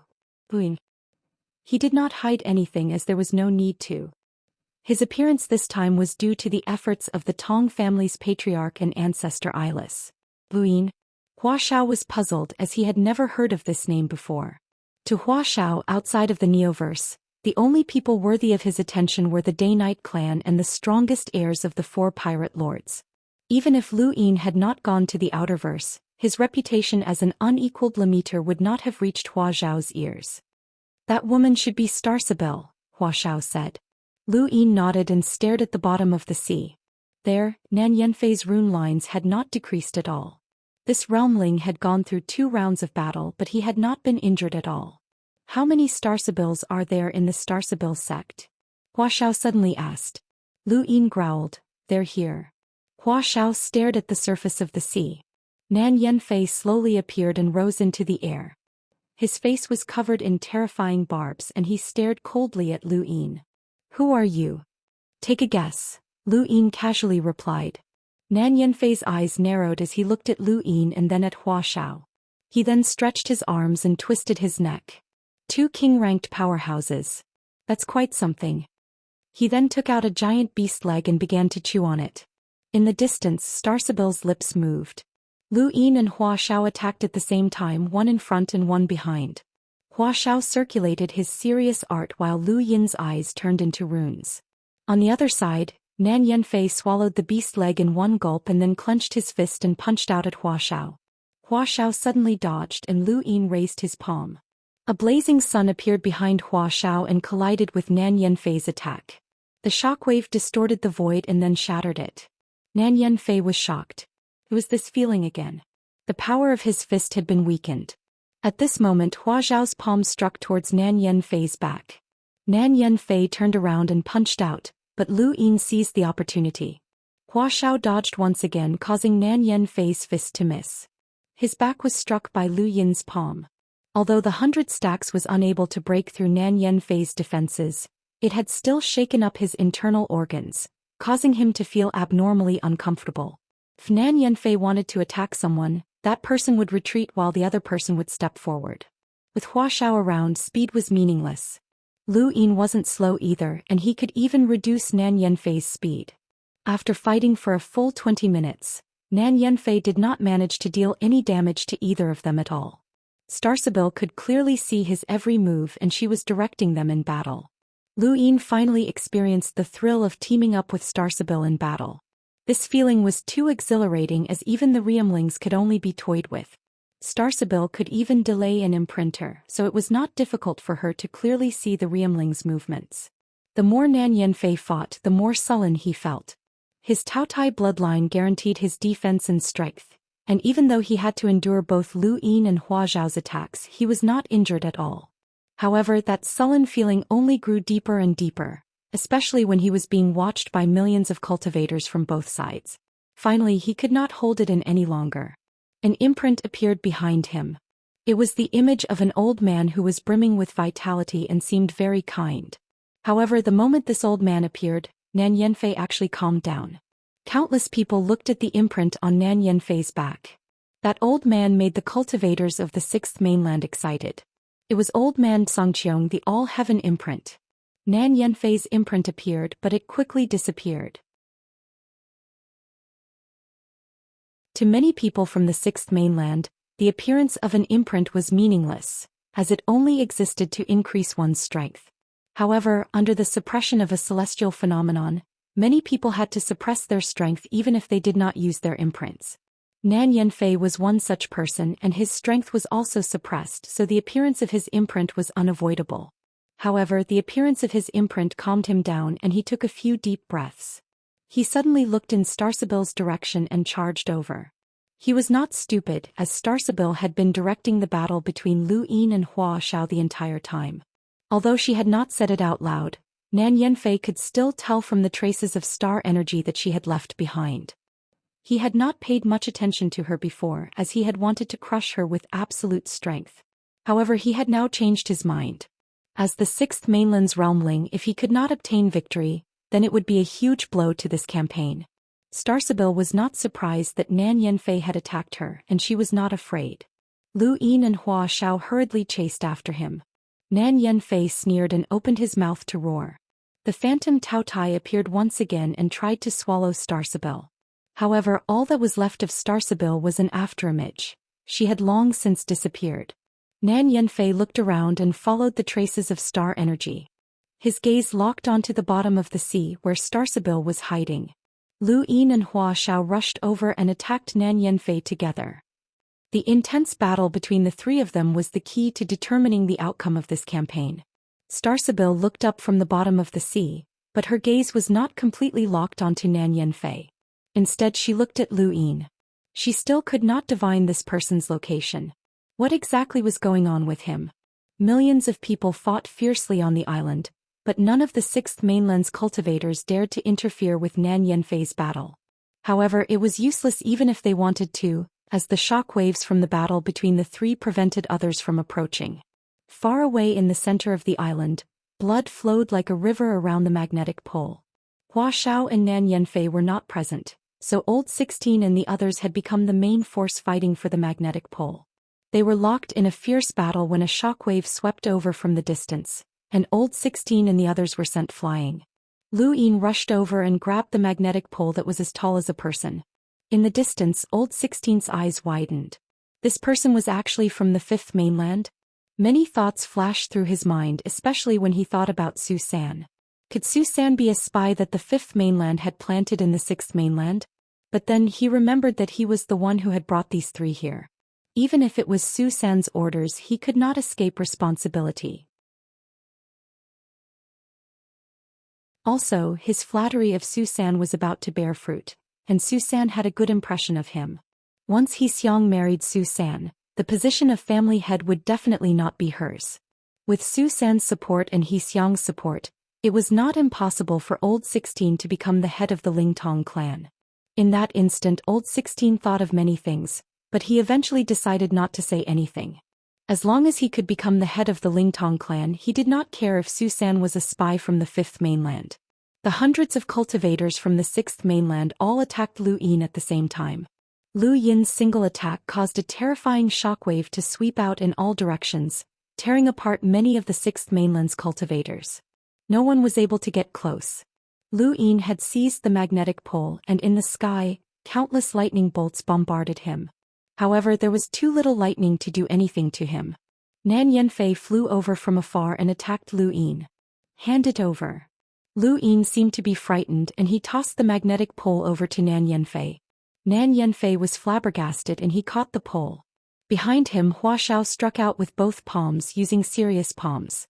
Lu Yin also attacked at the same time, using 8-line battle force imprints and 100 stacks. Nan Yanfei's gaze turned sinister and he turned around. There was a thump as he forcefully withstood the two attacks, but his entire body was sent flying. He spat out a mouthful of blood, but he planned to borrow the force of the two's attacks to escape. As long as he could seize the magnetic pole, he would win. After fighting for so long, he finally understood that it would not be easy to defeat these three. The 5th Mainland's cultivators would only increase in number, and once the 10 arbiters appeared, things would become troublesome.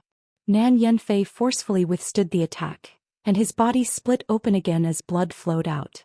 However, he borrowed the force of the two's attacks to escape far away. He thought that he had seized the magnetic pole, but with a wave of Lu Yin's hand, the magnetic pole disappeared and reappeared in Lu Yin's hand. In the distance, Nan Yanfei suddenly stopped and turned around to look at Lu Yin in disbelief. Secret. Technique. Lu Yin grabbed the magnetic pole and stood in the void with a cold arrogance. You can't take the magnetic pole away and you can't leave either.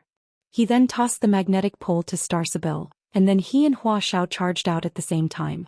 He had tossed the magnetic pole to Nan Yanfei because he had gambled on the fact that Nan Yanfei would forcefully withstand the two's attacks for the magnetic pole. This had been Lu Yin's plan, and without the Yu secret art, the magnetic pole would indeed have been snatched away by Nan Yanfei. However, with the Yu secret art he was not worried at all. Nan Yanfei had endured the two's attacks for no reason and had been injured. He had even lost the magnetic pole. Nan Yanfei's gaze turned sinister as he glared at Lu Yin. Who are you? Lu Yin pointed out, and beside him Hua Xiao raised a palm. Sirius Palm's 999 stars revolved as they joined forces once more. Blood flowed from the corner of Nan Yanfei's mouth. He had just endured two attacks at the same time, and even if his defenses were strong he could not withstand it. The more they fought, the more disadvantageous it became for him. His existence was a secret and there were no experts who could support him. He had originally thought that he would be able to easily snatch the magnetic pole, but who knew that Lu Yin and Starsabil would appear? Without reinforcements he had to admit that he would not be able to defeat the two of them together. How hateful. Nan Yanfei looked up at the sky. Without the suppression from celestial phenomenon, how could these two be his opponents? With a belly full of grievances, Nan Yanfei turned to leave.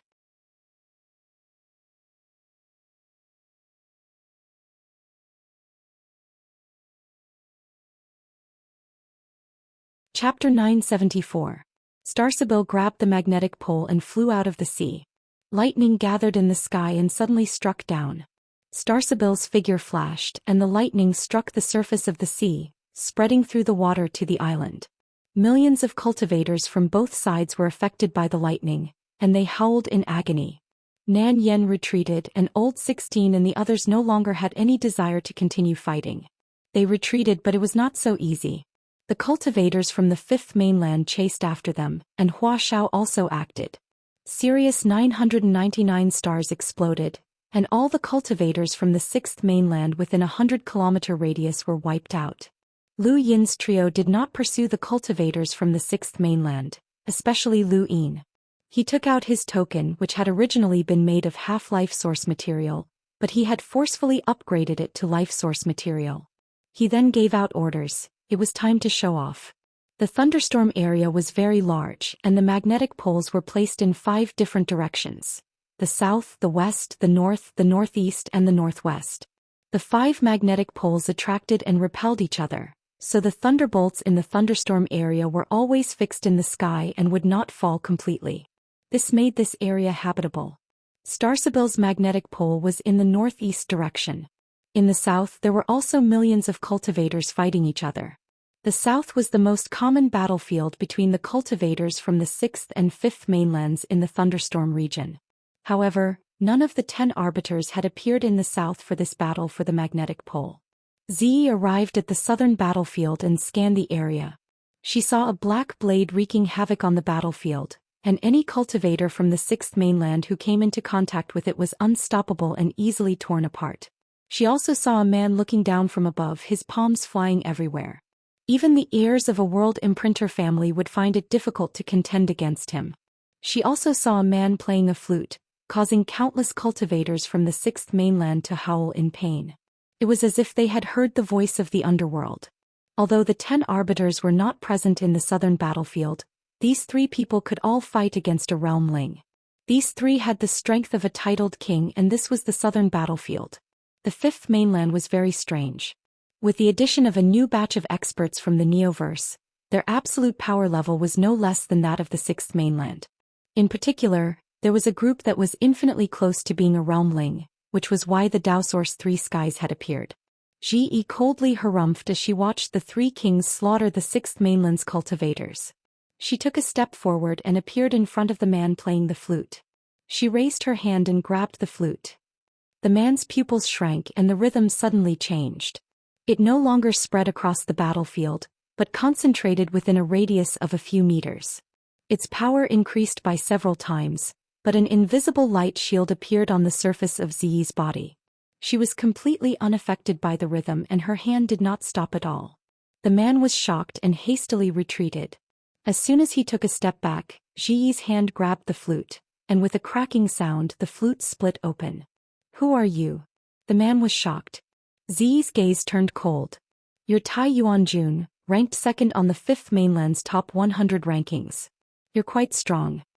With that she exerted force with her right palm, shattering the desolator. Tai Yuanjun's figure flickered as he tried to evade Ziyi, but Ziyi followed him like a shadow. She was even faster than Tai Yuanjun, and she raised her fair palm to press down on his head. Tai Yuanjun gritted his teeth and his heart was in turmoil.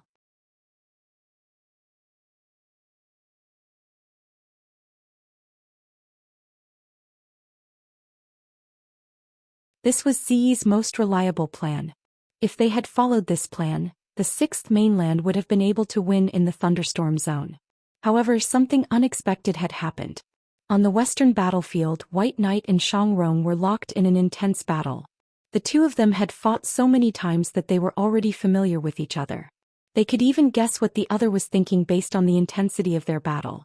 White Knight and Xianxia fought for a while and then her heart sank. Xianxia was not right today. He was too calm, as if he would definitely win.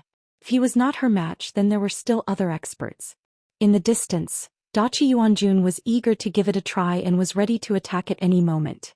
At that moment, the half-life origin token in his hand vibrated, and a line of words appeared: "Support the northwestern battlefield."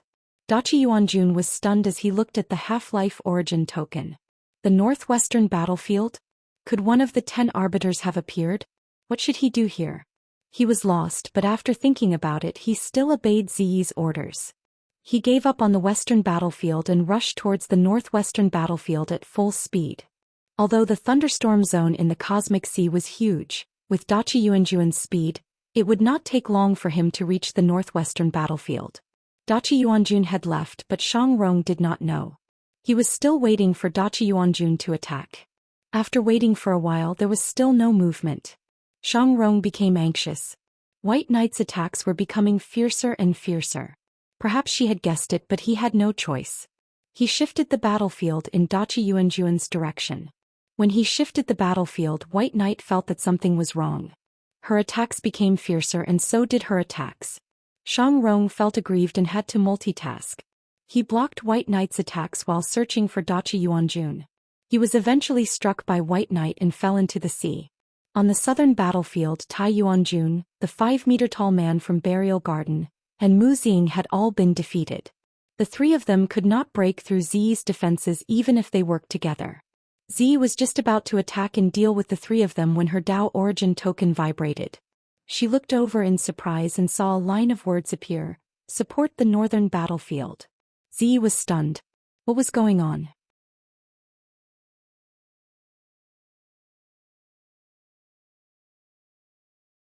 Chapter 975. The Dao Source 3 Heavens all had a Dao Source token, and the Dao Source token was the Life Source token Ji used to command the battle. She could use the Dao Source token to issue orders to all Life Source tokens in the entire Thunderstorm area battlefield. Actually, this was just a precaution. The battle had been decided by her from the very beginning, so there was no need to issue any orders. But what was going on now? She didn't give the order, so who gave the order? It was impossible for the Half-Life Origin token to send orders to her. Only a Dao Source token could send a message to her Dao Source token. Could someone from the Dao Source sect have arrived? But who would give her orders? She was one of the Dao Source 3 skies, and her status was comparable to an elder. At this moment, it wasn't just Ziyi and Dachi Pu who were excited. On the northern battlefield, Di Luo, Autumn Frost Qing, and the others were also excited when they saw the magnetic pole in front of them. The Bloodburn realm had been forced to retreat to the Outerverse, and they had been under a lot of pressure. Now that they had obtained the magnetic pole, they could finally hold their heads high. Being able to show their faces in front of Zhitian was their greatest wish. At this moment, both of their half-life tokens received an order at the same time: reinforce the southern battlefield. Di Luo and Autumn Frost Qing are stunned. The southern battlefield? Their reinforcements? What did he mean? The southern battlefield is the Thunderstorm region. The two continents are fighting at the forefront. Could there be more than one 10 arbiter? Di Luo guessed. Autumn Frost Qing said in a low voice, Even if that's the case, you shouldn't have asked for our help. We've already obtained the pole of magnetism. Di Luo was put in a difficult position. This is Zhitian's order. Autumn Frost Qing frowned. We went through untold hardships to reinforce the thunderstorm area just to show our faces in front of Gu Zhitian. If we ignore Gu Zhitian's orders, then seizing the magnetic pole is meaningless, said Di Luo. Autumn Frost Qing said in a low voice, reinforce the southern battlefield. What about magnetic pole? With you? Di Luo shook his head. We can't take them. We've all been asked to provide reinforcements, and the situation on the southern battlefield might be disadvantageous. If we bring them along, they'll be easily robbed. Let's just leave them here. We have the absolute advantage on this battlefield anyway, and the Fifth Mainland won't be able to rob us. That's the only way, said Autumn Frost Qing helplessly. Before long, Di Luo, Autumn Frost Qing and many of the Bloodburn Realm's experts headed south. In the southeast, Old 16 stared blankly at the orders on the Half-Life Origin medallion. It actually wanted him to support the west. That was far away and he had already been defeated, so he was still waiting for reinforcements. Nan Yanfei, who was escaping, also received orders to support the southeast side. He wanted to vomit blood. He had just escaped from the southeast side, so how could he go back? Lu Yin continued to use the token to send out messages. He didn't care who he sent them to as long as he disrupted Ziyi's orders. Every cultivator of the Sixth Mainland who possessed a Half-Life token received Lu Yin's order. On the southern battlefield, Ziyi pondered for a moment before she issued an order. Everyone stay where you are. Dachi Nu had just flown to the northwest battlefield when he saw the order to stop. Wait for orders? What did he mean? Di Luo, Nan Yanfei, Old 16, and the others from the Sixth Mainland who had half a life origin medallion were all confused. When Lu Yin saw Ziyi's order, he sneered and immediately issued another order. Send reinforcements immediately. Ziyi looked at the command token with a cold gaze. Who are you? Lu Yin blinked.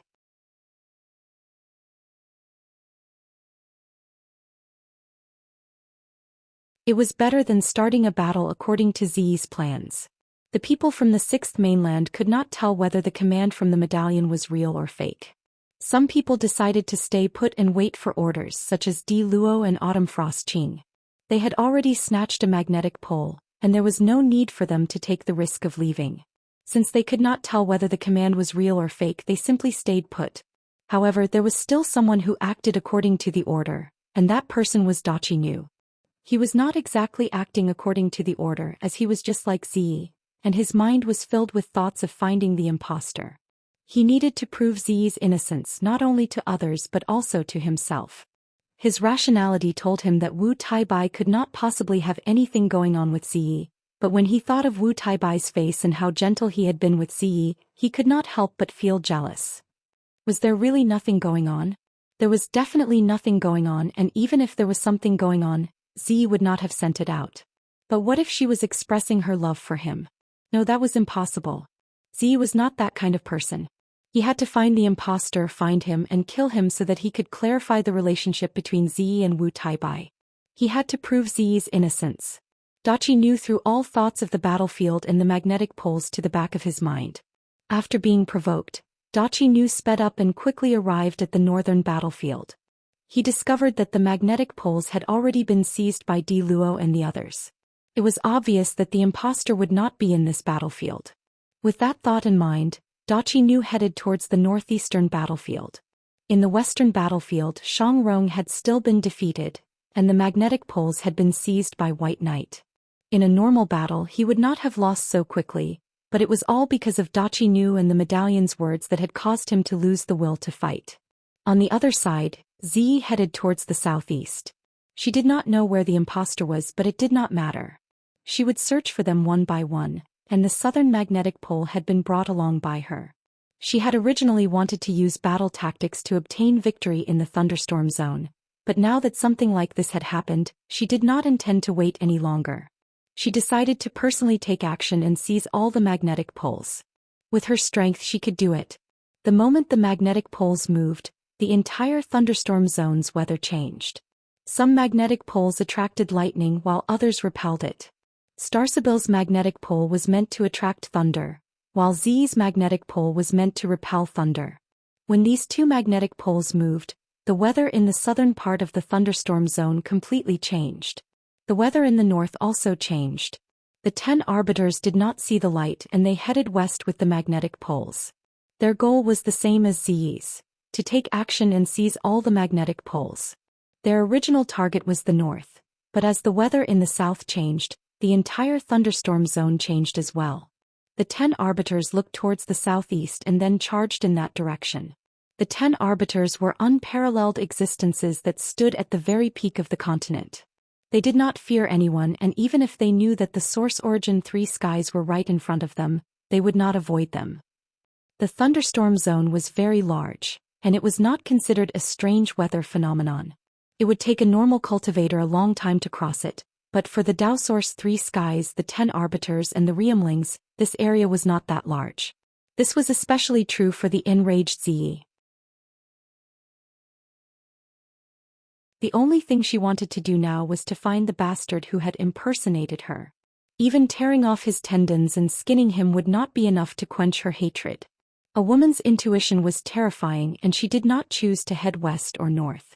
Instead, she chose to head southeast.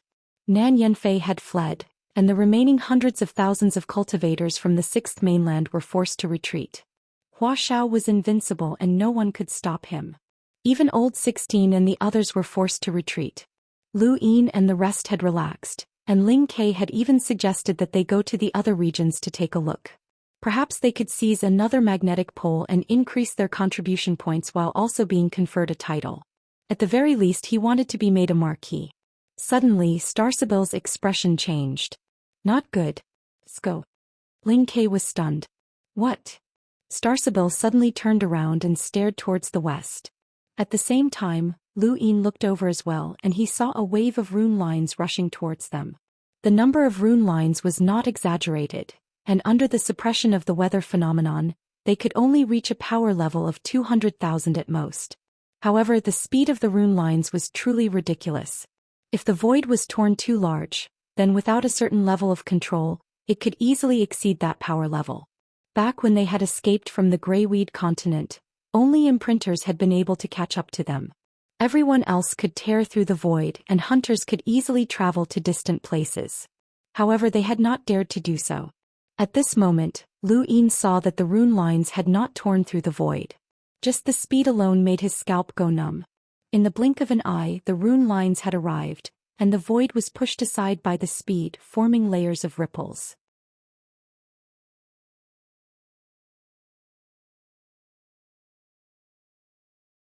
Chapter 976. A girl appeared in front of Lu Yin and the others. Her appearance was ordinary and she was not particularly stunning. However, this girl had caused Starsibyl's expression to change, which caused Lu Yin to unconsciously become vigilant. This girl was Zi, and she had rushed to the battlefield southeast of the magnetic pole as quickly as she could. She saw the hundreds of thousands of 6th mainland cultivators who were in a sorry state, and after a single glance, her gaze locked onto Lu Yin's group of 3. More accurately, she was looking at Starsibyl. Starsibyl had used a strange method to conceal her appearance. Although she was absolutely beautiful, she was still able to cause others to forget her with a single glance. This ability was very peculiar, but the more peculiar it was, the more attention Zi paid to her. In Zi's eyes, Starsibyl was the brightest light on the entire battlefield, and she would be noticed with a single glance. The two girls were separated by a battlefield and they stared at each other. Starsibyl had never revealed such an expression before. Even against an imprinter, she was confident that she could delay them. Even against the realmling Nan Yanfei's attack, she had not panicked. Now, however, her expression was much more solemn and her eyes constantly flickered. It was obvious that she was divining something.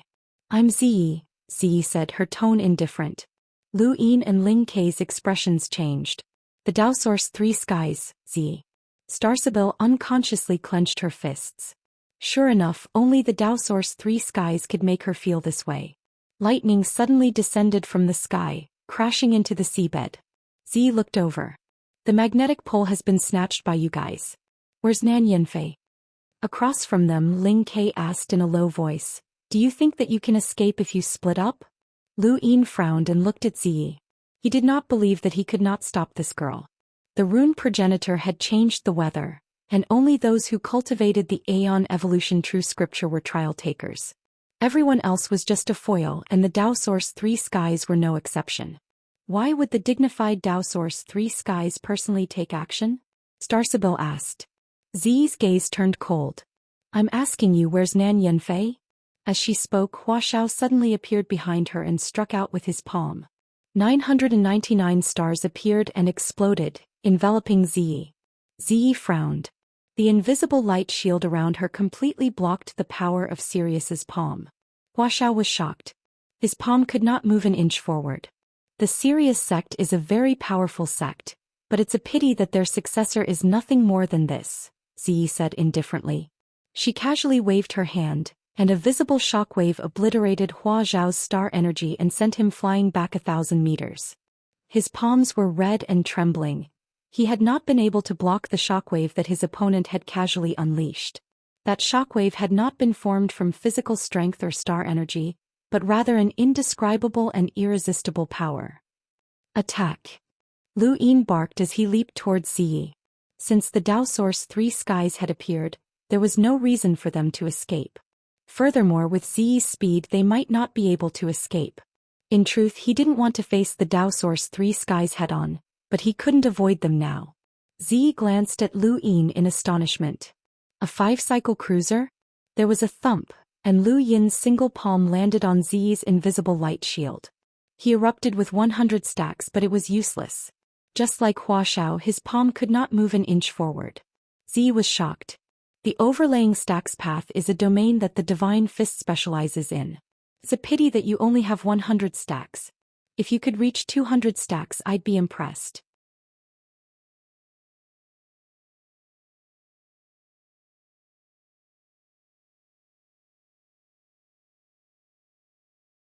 It had greatly increased his strength, and he had thought that this technique would not be of much use in the future.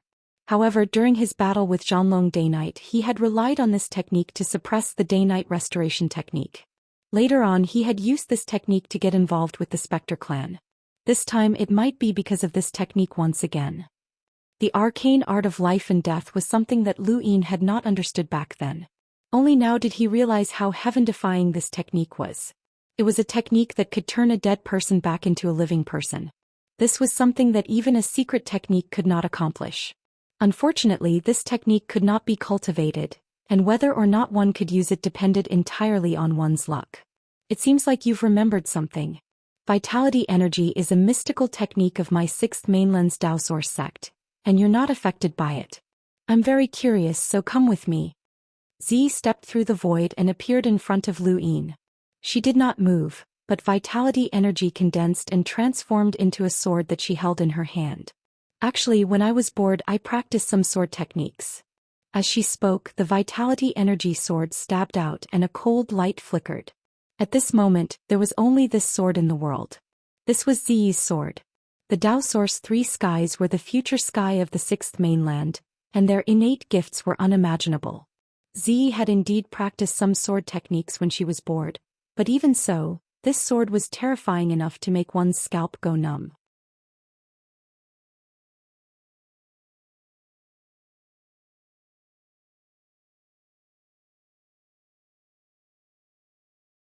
He was now less than 10 meters away from Ziyi, which was an extremely dangerous distance. Ziyi's strength was enough to heavily injure him. In the distance, Starsibyl's eyes flickered. Lu Yin repeatedly slammed his palm against the formless barrier, but he was still forced back in Ziyi's direction. It was as if Ziyi had caught him in her palm and he couldn't escape or resist. Hand over everything I want to know and I won't kill you. I'll even allow you to join the 6th mainland's Dao Source sect and become a red servant under my command, Ziyi said coldly. Seeing that Lu Yin was right in front of her, she condensed another sword of natural genesis chi. Countless sword lights flashed, shattering the void. Before it had only been one sword, but now it was countless. Lu Yin could use the secret art to divert one sword, but he couldn't divert countless. It was just like how Night King Zhenwu had suppressed him in the past. Just as he was about to use the Aeon Evolution True Scripture to weaken Ziyi's sword technique, the sky in the distance suddenly changed. An indescribable pressure suddenly descended and the sky collapsed. Zi's countless swords suddenly changed directions and pierced behind her. At the same time, an invisible force gathered in the void and transformed into the illusory image of a man with closed eyes.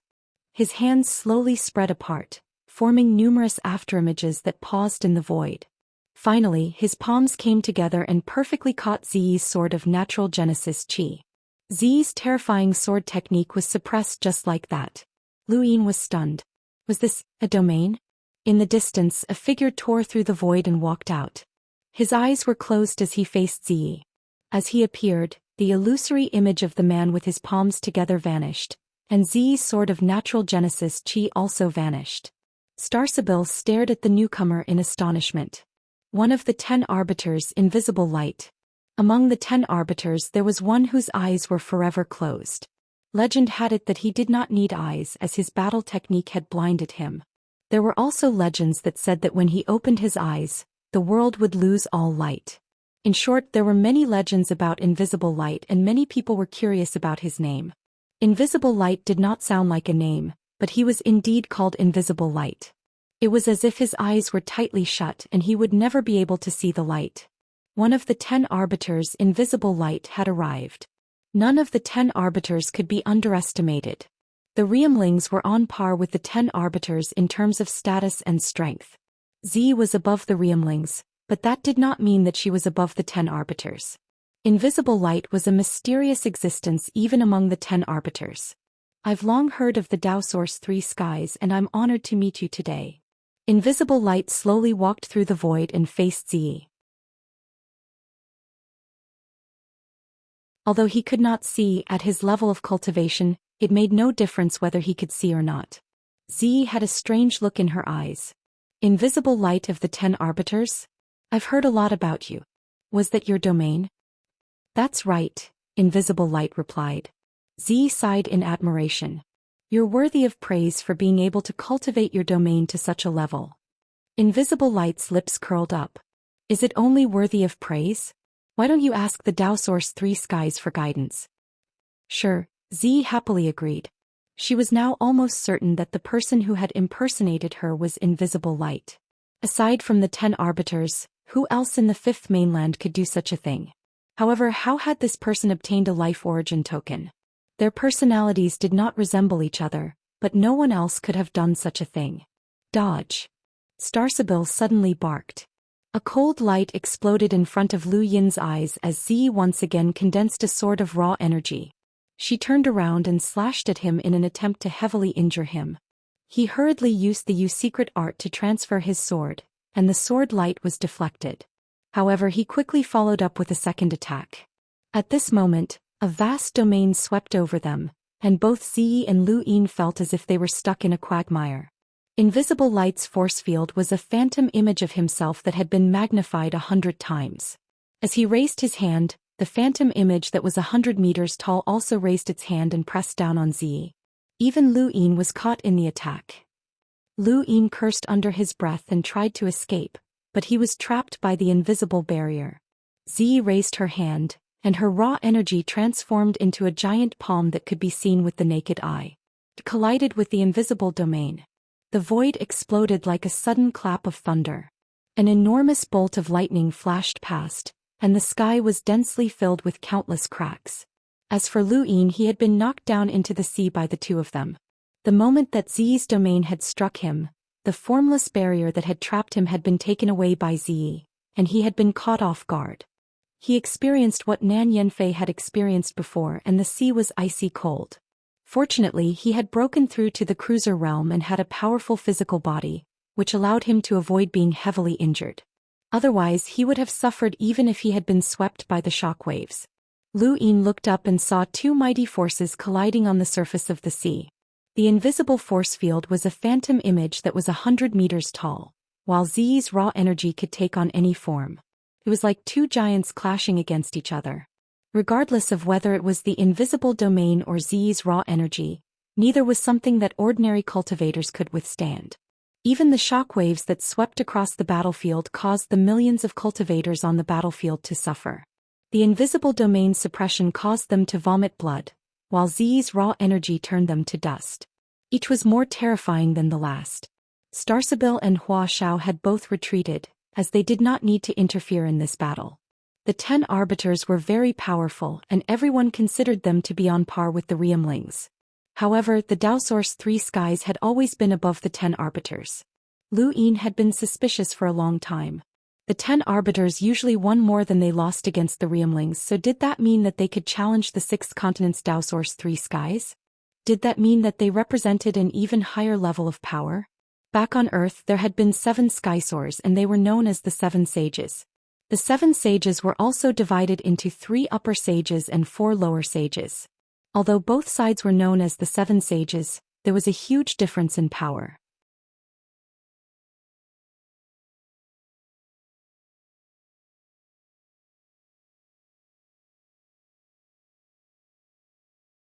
Chapter 978. At the bottom of the sea, Lu Yin's eyes flashed. Z's origin dipper was too difficult to deal with, and he did not believe that Shadowless could break through it. If he could not break through origin dipper, then Z would be invincible. Origin dipper was derived from natural source energy, and it was a manifestation of one's mastery of natural source energy. The Daoist 3 skies were known as the future heavens of the 6th mainland, but that was not just for show. The Daoist 3 skies were the inheritors of 3 progenitor powerhouses, and their positions were coveted by countless people. The same was true for the Realmlings. Any one of the Daoist 3 skies had been challenged by a Realmling, but no one had ever succeeded. This was the Daoist 3 skies, and this was their reputation for being invincible. Shadowless's domain was powerful, but it could not break through origin dipper. No matter how he attacked, he could not even slow down Z. Z approached and slashed out with a sword made from natural source energy. This sword technique was even more powerful than the one that had been aimed at Lu Yin. Shadowless's domain clasped its hands together in a futile attempt to block the attack, but it was sliced apart by the sword. The sword light then pierced towards Shadowless. The millions of cultivators from the 5th mainland felt their hearts rise to their throats. Even Starsabil would find it difficult to immediately divine what would happen in a battle between these two. There was only one person on the battlefield who was not worried, and that was Lu Yin. He had fought with Shadowless's war spirit in the space of the Golden Sea, and he knew how monstrous it was to cultivate one's domain to its peak. Once one's domain was cultivated to its peak, they would be able to predict attacks. Shadowless's sword slashed down, but it missed. A giant hole had been torn open above the cosmic sea, and the void had split apart as seawater poured in. Z had been full of confidence and her sword had missed. Shadowless had only shifted half an inch to dodge the sword. Z's sword light swept out, instantly enveloping the entire area. Anything that appeared in this area could not avoid it, but Shadowless was like duckweed. He drifted along with the sword light and was unable to be struck. Lu Yin was shocked. Were the 10 arbiters really weaker than the Daoist 3 skies? There were strong and weak Realmlings, and the 10 arbiters also had their own strengths, but no one knew for sure. Shadowless's strength was something that even Mr. Mu could not help but sigh in amazement at the appearance of such a genius. Z's shock was no less than Lu Yin's. She could tell that this person was actually able to predict her attack. She did not know what the other 10 arbiters were capable of, but this person was definitely the type that no one wanted to encounter. Left with no other choice, Z's sword covered the entire battlefield. Regardless of whether it was the cultivators from the 5th mainland or the 6th mainland, they were all within range of her sword. In any case, the cultivators from the 5th mainland far outnumbered the cultivators from the 6th mainland. Even if all of them died to her sword, she would not suffer any losses. She wanted to force invisible light to take this attack head-on. Genesis Chi enveloped the entire sky, transforming into an incomparably huge sword. Lu Yin's expression changed. This crazy woman. Starsabil's expression also changed. Everyone retreat. On the battlefield, Old 16 and the others had their mouths wide open as they stared blankly at the giant sword that covered the sky. The life Genesis Chi wrapped around the sword terrified them. If the sword fell, everyone would die. No one could stop the sword from the Daoist 3 skies. The attack had a wide range, but Z managed to keep it within 200,000 combat power.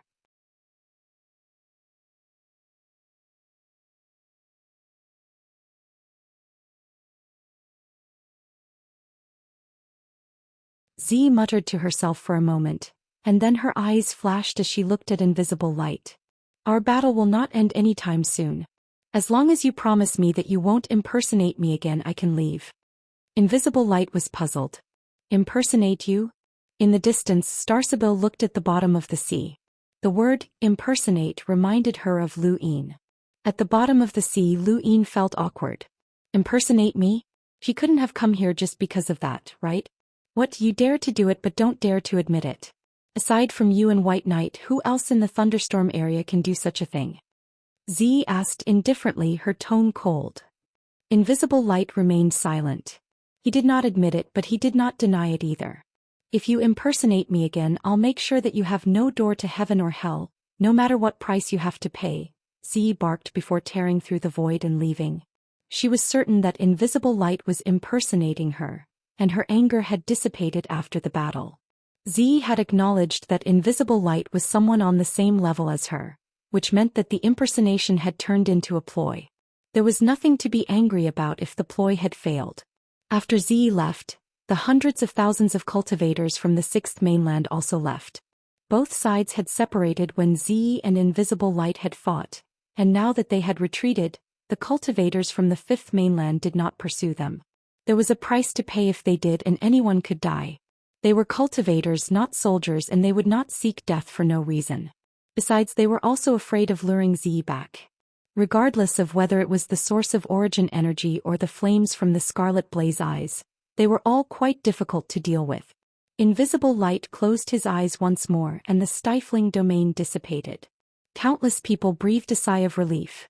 The millions of cultivators from the 5th mainland were excited, as they had witnessed the power of the 10 arbiters. The 10 arbiters, who had once stood at the peak of the universe and had the authority to judge and supervise the younger generation, were indeed invincible.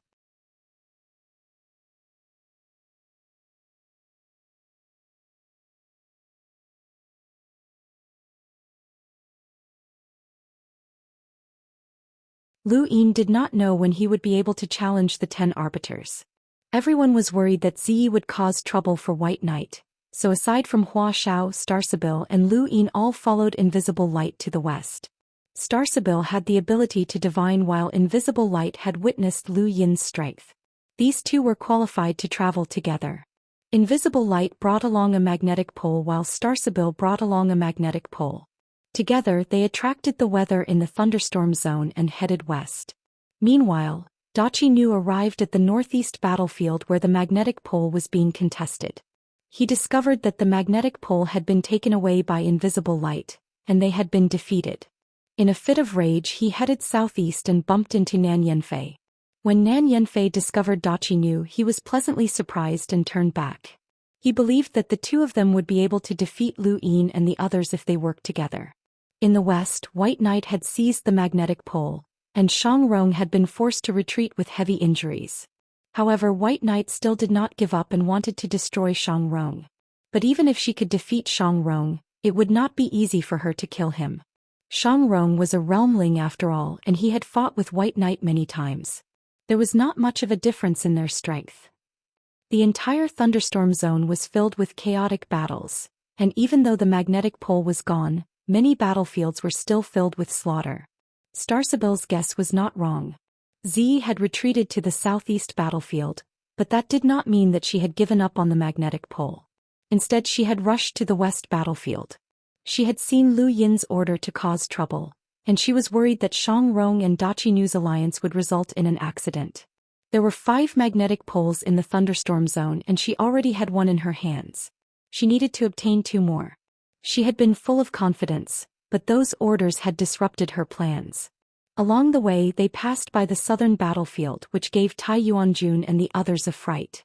However, Z was in a hurry to rush to the western battlefield and ignored them. Not long after, Invisible Light's trio also passed by the southern battlefield and headed west. When Lu Yin passed by the southern battlefield, he saw a strange person. A black blade had transformed into a human form and was shuttling through the battlefield. Was this person also human? He thought back to Starlight Island, where the people of the 6th mainland had discussed that there were many strange cultivators in the Neoverse. Not long after, Invisible Light's trio arrived at the western battlefield and saw that the Sky Palace had collapsed. White Knight was fighting Zi head-on, and she had been beaten to the point of spitting blood. She had fought with Xianxia for a long time, and now that she was facing Zi, especially with Zi's fully activated Scarlet Blaze Essence eyes, it was difficult for her to resist. Not only had the Sky Palace collapsed, but it was also burning. However, as the bell tolled, a mighty might descended once more and extinguished the flames. White Knight would not be defeated so quickly. Zi did not believe that Invisible Light was one of the 10 arbiters, and she summoned her origin energy to form a large sword that slashed down. At the same time, Xianxia created a white sun that smashed towards White Knight. White Knight coughed up blood and retreated in the face of the two attacks. At that moment, Invisible Light's domain swept out as Lu Yin activated the secret art and shifted the white sun away. The two of them acted together to prevent White Knight from being hit by Zi and Xianxia's combined attacks. Zi was unwilling to accept this outcome. She had expected these people to come, so she had attacked with all her might and even had been willing to join forces with Xianxia in order to obtain the magnetic pole as quickly as possible. However, she had not expected that this White Knight would not be so simple and would be able to withstand her attacks.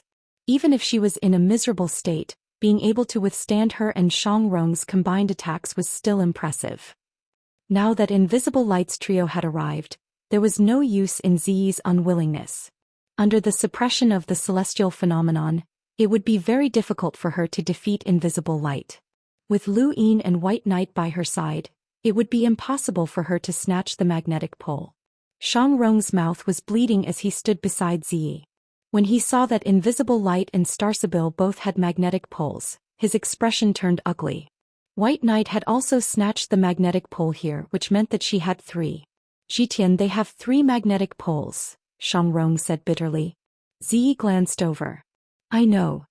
Across from them, White Knight looked at Lu Yin in shock. Why are you here? I took the wrong path, Lu Yin casually replied. White Knight choked on her words. The two were old acquaintances. Invisible Light looked at White Knight. Can you still fight? White Knight solemnly replied, It's fine. That woman is one of the Daoist 3 skies, right? That's right.